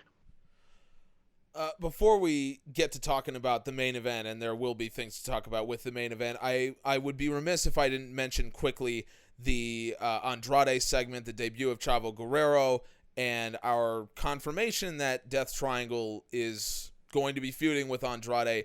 Everything about this was awesome. Chavo is really over. The fans popped massively for Chavo Guerrero, which was great to see. I think he's from Texas, or he lives in Texas, if I'm not mistaken. But either way, the fans are really into it. And Andrade's a just super charismatic guy. He just kind of, like the Tranquilo gimmick just belongs with him, because he just oozes that charisma, which is not something that a lot of people can do. And, you know, Death Triangle, look, if Phoenix is healthy, this group is, in my opinion, on straight wrestling talent, probably the best faction in the world right now, and I'm including the Elite, just because if you look at the cumulative, like the average ability of a wrestler in Death Triangle, like there's an argument to say that all three of those guys are top 10 wrestlers in the world right now. And so, you know, I just feel like everything about this is exciting. The characters are fun. The Penta Says gimmick is really over, which is awesome. And Alex Abrahantes is just really ran with that, and I love to see that, because that really is it's like an internet thing. It's like a YouTube thing that got over, and now they're really integrating it into the show, which is great. And whatever combination of matches we get, if we get Andrade finding a partner to team against the Lucha Brothers, if he's just fighting these guys singles, it doesn't matter. They're going to be great matches. So I'm really excited to see where this goes. This is one of my favorite parts of the show because of all the guys involved. And I can't wait to see them start to have matches. Craig, what did you think about this? Yeah, I liked the familial is that even a word? The family connection, the Guerrero Chavo, I think is a better fit. Segment was a bit odd in places. Some of the kind of I almost felt like the crowd were starting to mock Andrade at one point. But yeah, I'm just really keen for it to work for him because I really like him in the ring. It's just there are obvious teething problems around his character and fitting in on the show. Um, I really like the idea of him bringing in some guys and having like an Ingobernables thing going on. Roosh and his brother Dragon Lee have been kind of rumored. It might be them, or maybe some guys from like AAA, which would be cool too. The other rumor is that the Lucha Bros will join him and turn on Pac, which I think would suck because that stable has never really got going, and AEW have got to do a trios thing at some point. The trios matches that they've been putting together are, yeah. I think I've done this on a podcast before as well, but it's like it's the next level from tag stuff. All the convoluted, highly imaginative tag team moves that AEW does, and turning it into, trios, making trios matches include like really convoluted, imaginative, creative trios moves. That seems like the next thing. Your tag team matches can perhaps be like more kind of a higher quality in the ring, slowed down at times, a bit more psychological. And your trios matches can be your bangers, your WCW cruiserweight division. And yeah, I think Death Triangle should be that. And I don't want to see them. I don't want to see them turn on Pac. I felt like the camera at one point was positioned so that you could see behind Andrade as if two guys were about to slide into the ring. I don't know if that's deliberate. I don't know if that was some kind of production trick, or maybe I'm just reading into the camera being somewhere. But yeah, lots going on here. A bit clunky, but hopefully it's a step in the right direction and Andrade sorts out in ring. And yeah, can have that 65-star classic match against Kenny Omega at some point. I didn't even hear about the Roosh and Dragon Lee rumors, so if that's actually happening, then definitely count me in for that, because that would be absolutely. Don't know if rumor. Ridiculous. I think it's just like guesswork, but you can see why people think that. Yeah. Well, there's obviously a lot of history there, like you said. If they do plan on doing an Ingobernables thing or whatever the case may be, and if it is guys from AAA, I'm not super up on my AAA right now, but I know a lot. I know their top guys, and obviously Laredo Kid has been in AEW, and he's tremendous. So if it's more guys like that, then yeah, no, count me into that. And I absolutely agree with you, Craig. I feel like Death Triangle should really be given more time as a top-level faction. I think it's unfortunate because right when Pac and Phoenix were going to challenge for the tag titles, I think that's when Phoenix got hurt, so they couldn't really do a series of matches with the Bucks. They couldn't do a rematch. They couldn't do anything like that. Obviously, because of that, the Lucha Brothers couldn't do anything. Penta had like a thing going on with Cody, and then I think Penta was hurt for a little bit. So, and then obviously Pac was hurt for a long time, or rather he was stuck in the UK for a long time during the pandemic. So it just feels like it's just been unlucky for Death Triangle that it just hasn't meshed. But I would like to see them keep trying, because some of my favorite matches in AEW's history involve those guys. Obviously Phoenix and Omega, Lucha Brothers versus Bucks. You're talking about Orange Cassidy, Pac versus Orange Cassidy at Revolution 2019 or 2020 rather. I really loved that match.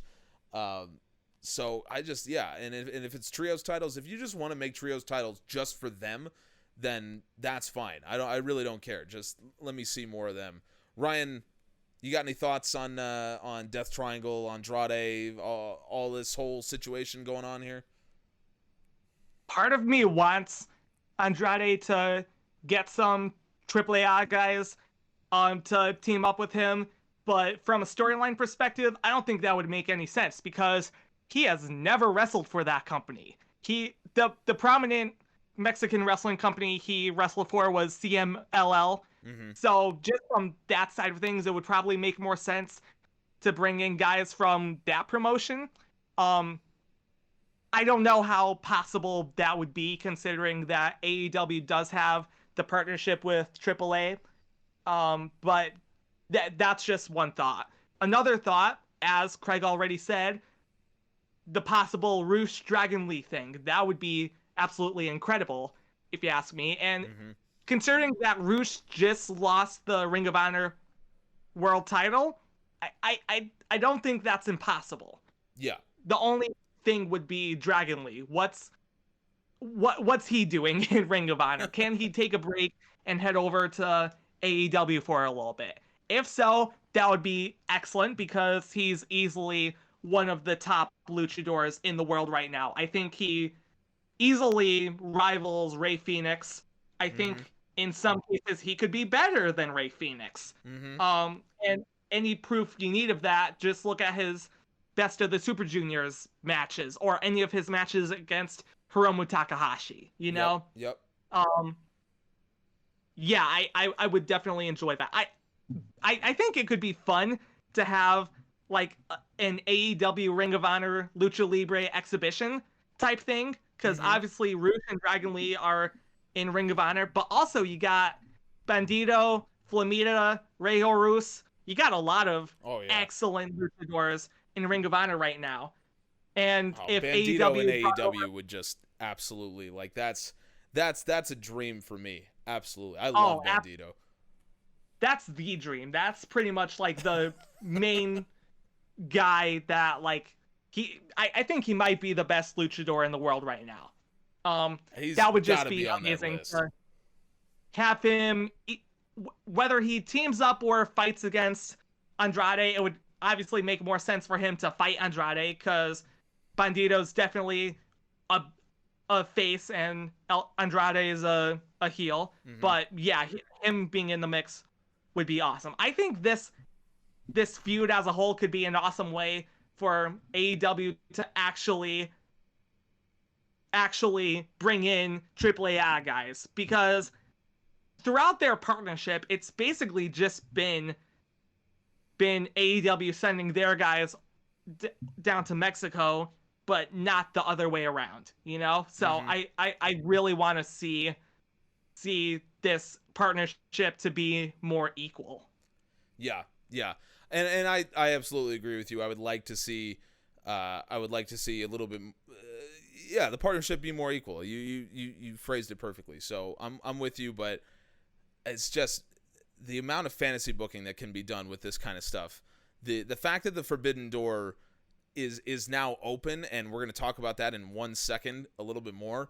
The fact that that's happened means that there's all of this fantasy booking. It's no longer, it's not fantasy anymore. I mean, a lot of this stuff could actually happen, and the fact that AEW is receptive to a lot of these things, it means that by talking about it, it's not like AEW is listening to this podcast, but by people talking about it, there could become a groundswell of support for certain things that might actually happen.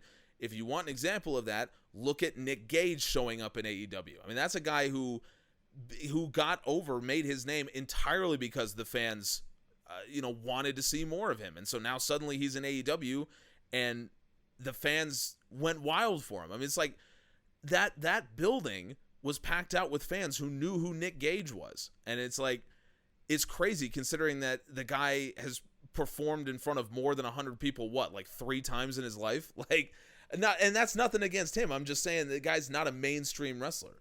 And so I think that saying things like this, it's not just a fantasy thing.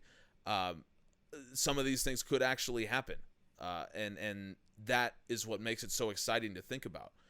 Let's finally move on and talk about the main event, because if you want to talk about the Forbidden Door being thrown open, there's several moments that we've talked about that. Kenta showing up on Dynamite. Obviously, the original, what started this whole thing, Kenny Omega showing up on Impact after winning the AEW World Title. For me, when it comes to big moments in the Forbidden Door Forbidden Door's destruction, the IWGP US title changing hands on AEW has to go in there. I did not expect this.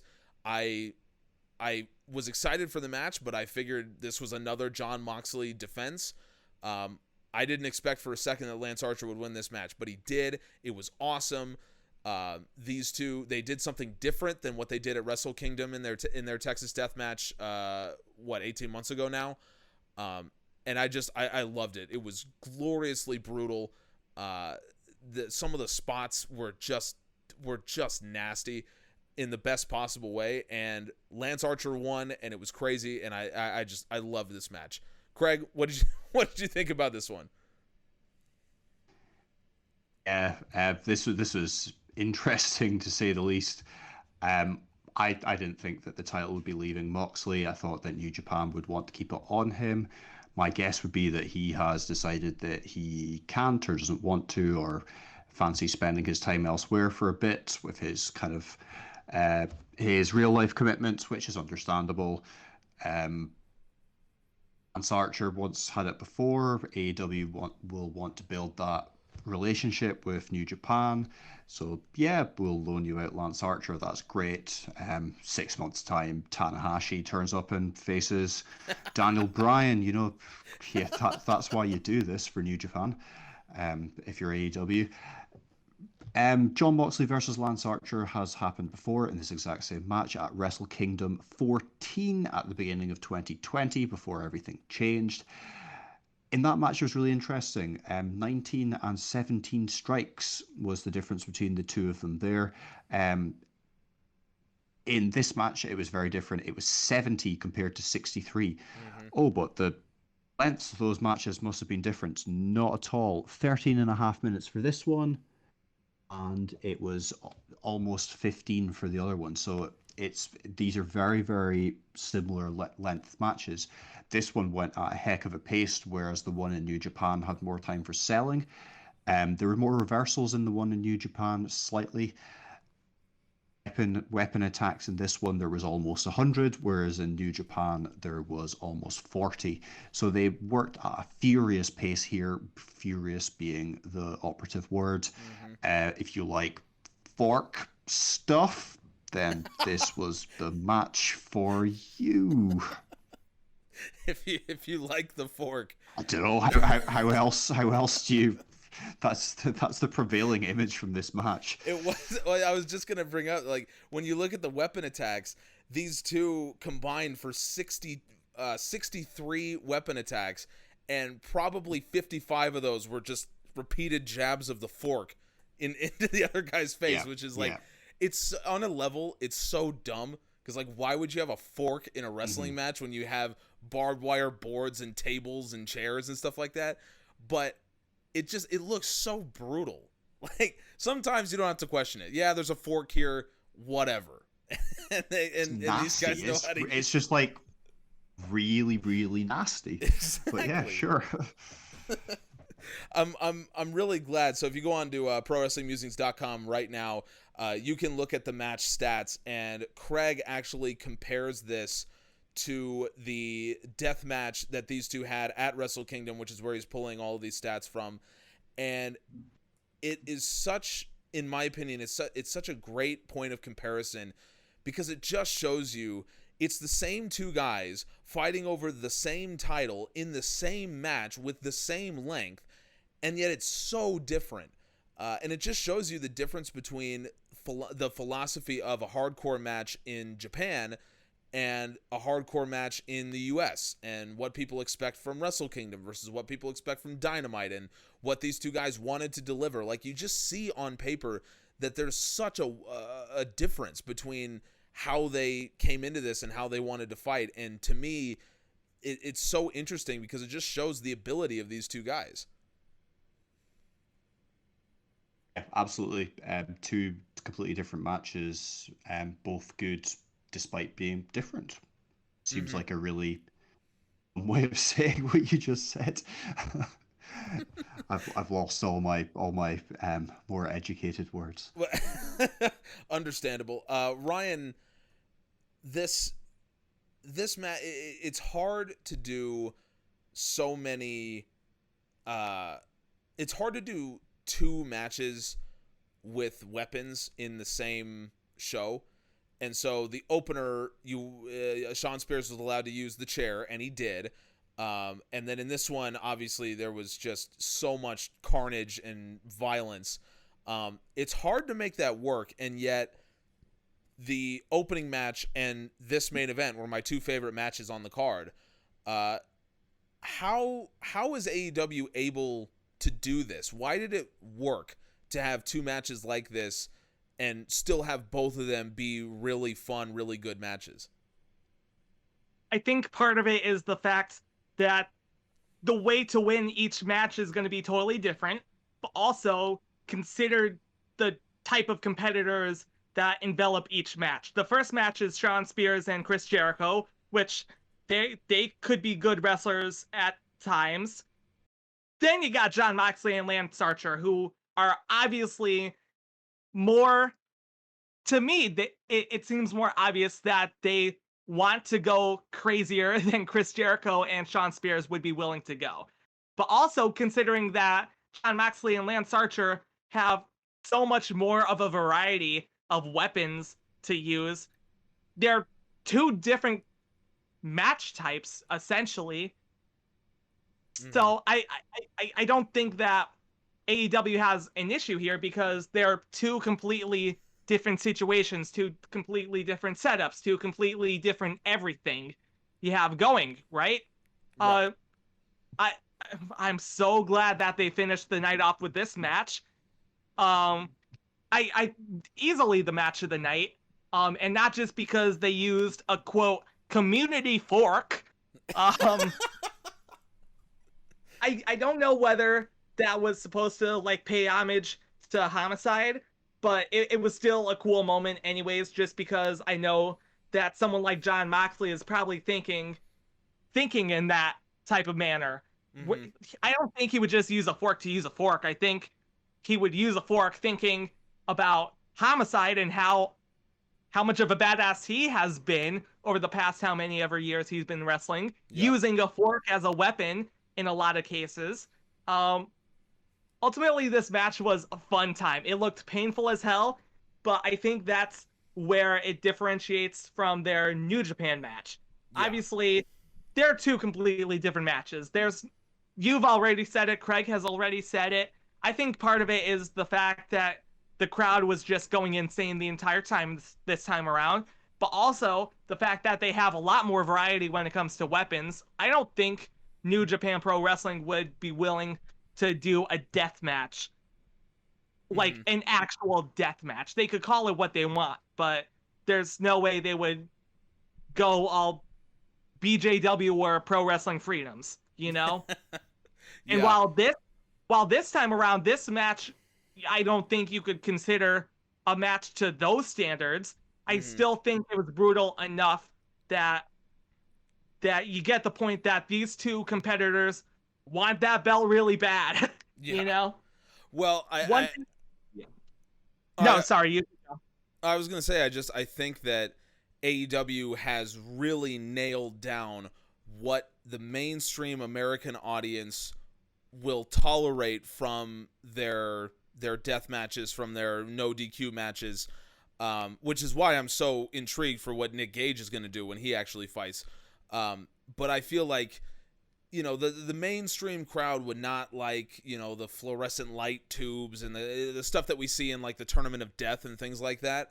But things like the exploding barbed wire death match and this match where you just and the unsanctioned match between Kenny and Moxley, that kind of stuff. There's little things that they do. Some of the most brutal spots are not the ones that involve like the sharpest weapons and the most blood and stuff like that. Like for me, the most brutal spot in this match was Moxley getting suplexed on top of a chair, of the 2 chairs that were put back to back.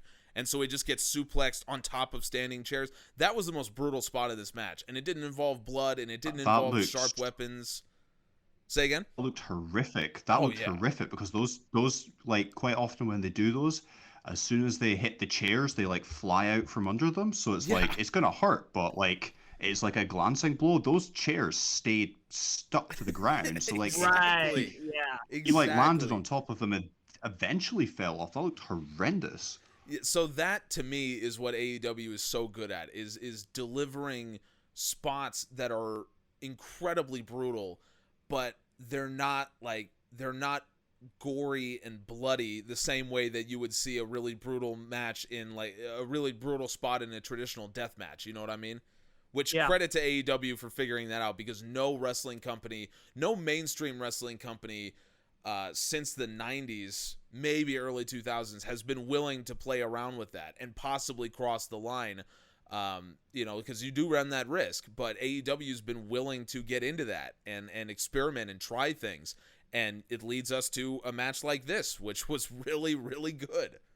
Right. I mean, Impact Wrestling has been willing to get pretty brutal at times. I think about Pentagon Jr.'s match against Sami Callihan, or the multiple LAX versus the OGs. Like, those matches definitely got pretty damn brutal for a mainstream wrestling company. But one thing that I forgot to mention about the Moxley Archer match that I kind of want to mention, the ending of the match was pretty damn spectacular to me, because obviously you have the part where Lance Archer throws Jon Moxley into the barbed wire on the tables. Mm-hmm. I thought that Jon Moxley was incapacitated, but the commentators made a point to say that he was stuck and trying to get out to beat the count. So I appreciated that, because it helped Jon Moxley lose, but not really lose, you know? Mm-hmm. So ultimately, he's still gonna... It essentially protected him. Honestly, the fact that he got stuck in barbed wire, that's gonna protect the guy. So... Yeah. So in terms of momentum, of course, not in terms of like physical pain caused by barbed wire, you know? Yeah, exactly. But So I thought the way they finished the match was brutal, but also pretty smart. that's a great point. I'm really glad you brought that up, because it really, both these guys for me are elevated from this. I don't know how Jon Moxley continues to be involved in matches like this and elevates himself. Like, you would think that there's a point where you're just like, yeah, Moxley's going to do crazy shit like this. It happens. But, I think it's him. I think it's just he's a unique case that when he fights in matches like this, it's always just, it's nail biting, and he drums up sympathy, even though he's like this, he's not a guy that you should be sympathetic for, but you are. Oh, absolutely. And it's like, he to me is a special case. Like, no one can replicate what Jon Moxley does, his character, what he's able to do, and it really came out in this match. And Lance Archer, because he did this, looks like an absolute monster. And so we talked last week when we were previewing this match, and we were saying on the podcast, I think it was Anthony who said, I'm a little disappointed that Lance Archer continues to get to this point where he fights for a title and then he can't win it. And so he's like, eventually Lance Archer is going to have to win it. And this is exactly what happens. And he did it. In my opinion, I would have liked to see this built a little bit more, because for a title change that ends like a year-plus long reign, because Moxley won the belt at Wrestle Kingdom 14 and it's now July 2021. So I would have liked to see a little bit of a longer build, but the match they delivered was everything you'd want from a title change match. And now we immediately have Lance Archer's next opponent. It's going to be Hikuleo from the Bullet Club, who's going to step up and face Archer. This is awesome. I'm a Bullet Club mark. I've said it before. I'm wearing a Bullet Club t-shirt as we speak. So any member of Bullet Club coming in to AEW is good with me. I did not realize how big Hikuleo is, but he like towers over Lance Archer. I mean, I've never seen Archer look that small. So I don't know why I didn't put that together, but this dude is massive. And look, I've only seen Hikuleo a handful of times. He's a little raw, but I think it's still going to be fun. I can't wait to see Lance Archer's reign begin, and the fact that the title change was done on AEW, and now his first match as champion will be done on AEW, that is pretty cool. I don't think we should look past that as well. Yeah, what surprised me was the fact that out of anyone from Bullet Club or anyone from New Japan to be put in a position like this, I didn't expect it to be Hikuleo. I think that's the coolest thing because like he has this aura to him. Like even though he isn't the greatest wrestler, trust me, he really isn't the greatest wrestler ever. he still carries himself like a star, you know? Yeah. He carries himself like a boss, and you kind of have to when you're in the Bullet Club, right? Yeah.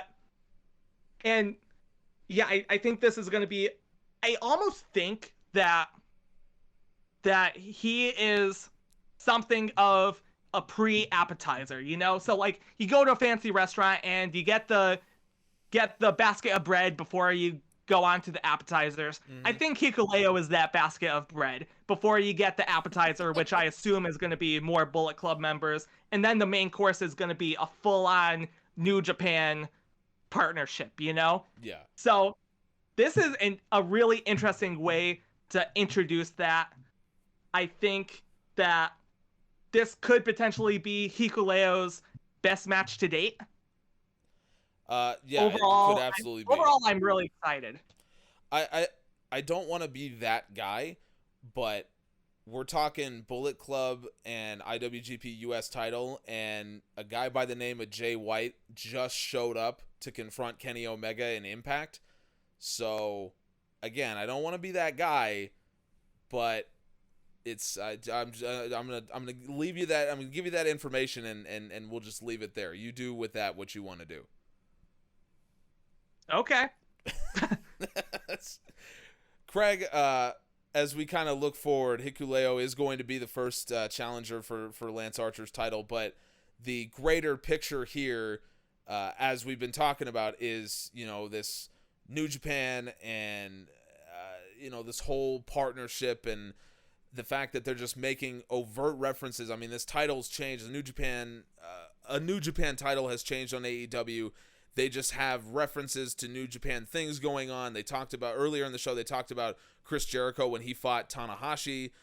So they referenced that. I mean, Bullet Club, they mentioned multiple times, and Hikuleo got into the ring. And so they talked about how he's a member of Bullet Club and, you know, all this, like Kenny Omega's worn Bullet Club shirts. Like it's hard not to feel like as the world opens up and we're able to see the full extent of this cross promotional thing going on, it's hard not to feel like there's something special going on here. Are we all overreacting to this? Don't think so, no. Apparently during Slammiversary there was a cut frame, freeze screen, whatever you want to call it, screen grab of like the 4 wrestling companies logos together: New Japan, AEW, Impact, and AAA. I think I'm remembering that correctly. Yeah.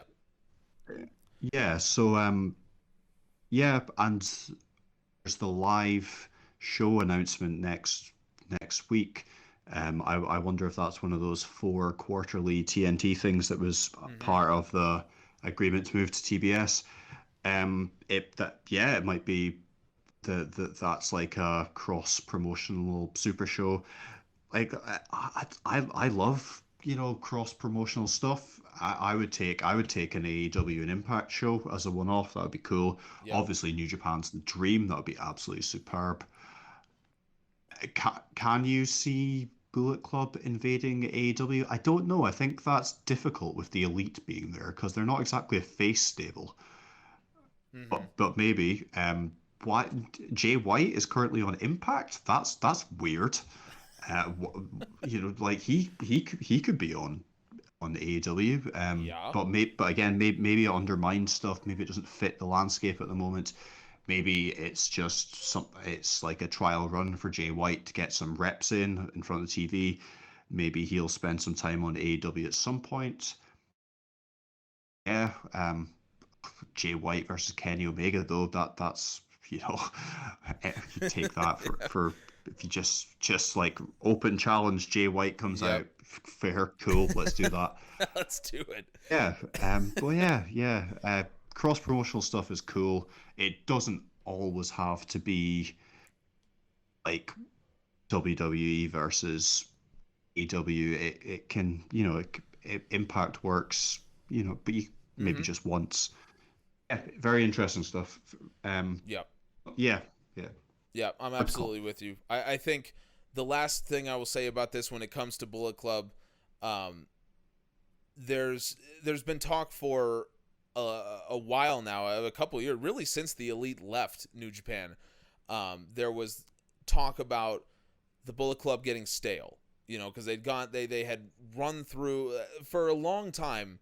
Bullet Club was involved in the biggest stories in New Japan, and not only the biggest stories at the time, but some of the biggest angles that they've ever done. I mean, the entire Omega Okada series was done while Omega was in the middle of the Bullet Club story. So they were such a huge part of New Japan for a number of years, between Prince Devitt and then AJ Styles and Kenny Omega and Jay White and all that stuff that was going on. And so you've had people say, well, they're a little stale now. So what better way to, re-energize Bullet Club than to move them to one of the places where they are most popular and give them some wrestlers that no one would have ever expected to be able to join the club and really run wild with this whole kind of fantasy booking thing. I think doing an American take on the Bullet Club story, obviously not the exact same thing, but the idea that this exists now and they're here and they've been acknowledged, we know who they are. That's really cool to me, not only as a massive fan of the Bullet Club, but just as a fan of wrestling in general, to get to see this thing that took the wrestling world by storm 7 years ago, and getting to see it in a way that we've never experienced it before. And that really just encapsulates everything that we're talking about with the Forbidden Door, that there's all these things that you thought would have never been possible when the internet wrestling community really was growing, and all these things started to become accessible 7-8 years ago. And now a lot of these things are possible. That is one of the biggest impacts that, no pun intended, that AEW has made on the wrestling landscape. Not just providing another truly mainstream wrestling company in the United States, but also creating all of these things that we never thought would have been possible even 2-3 years ago. Yeah, absolutely. Well, I'll tell you guys what. If you're on YouTube, let us know in the comments your top dream matches that you want to see with all this Forbidden Door stuff going on. Who is your dream match to challenge Lance Archer for the US Championship? Let us know. If you're listening on Spotify or on Apple Podcasts, then tweet one of us and answer that same question. Who is the dream match? Who should be Lance Archer's next opponent? All that good stuff. If you're on any of those platforms, subscribe on YouTube, leave us a 5-star review, because we do have that podcast coming up where we talk about the Daniel Bryan and CM Punk news. Once again, that is dropping on Tuesday, so if you're listening before then, get excited for that. That is going to be a really interesting conversation, again, with Cassidy Haynes of Body Slam, who broke that news a few days ago. So you got to make sure that you subscribe and that you are listening to the podcast so that you can find when that drops. But without further ado, Craig, please tell the people where they can find you. I'm at Craig PW Musings on Twitter. You will also find at PW Musings accounts on Facebook, Instagram, Twitter, Reddit.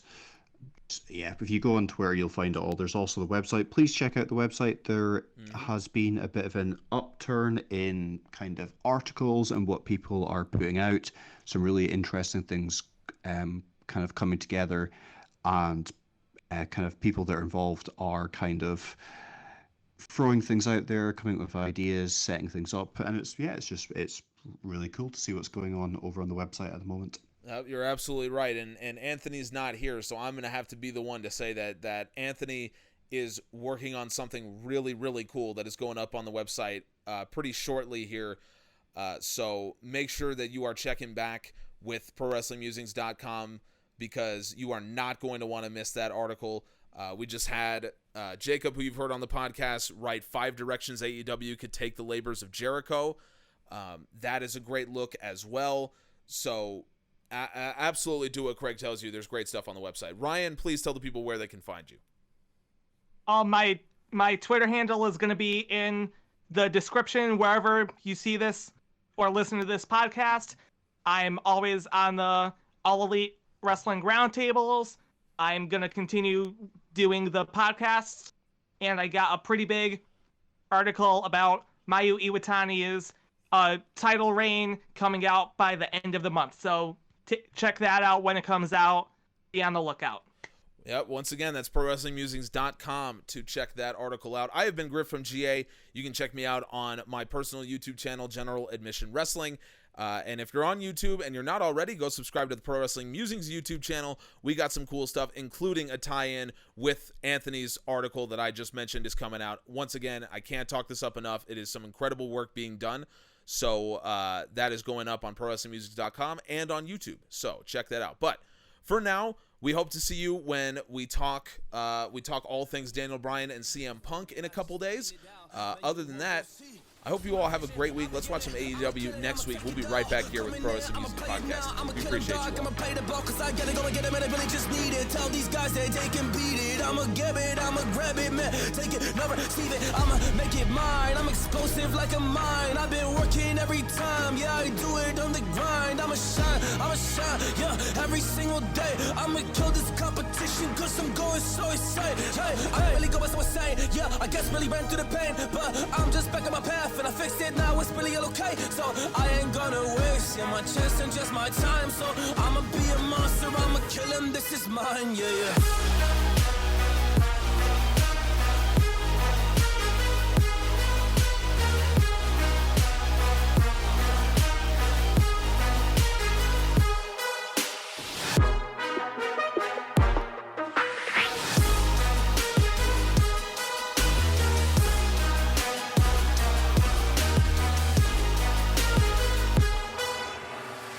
I am ready to fire. I got a million desires that I just need to go achieve. I just need to acquire. So I've been climbing up this ladder. Yes, I'm going up higher. I need to do it till the day.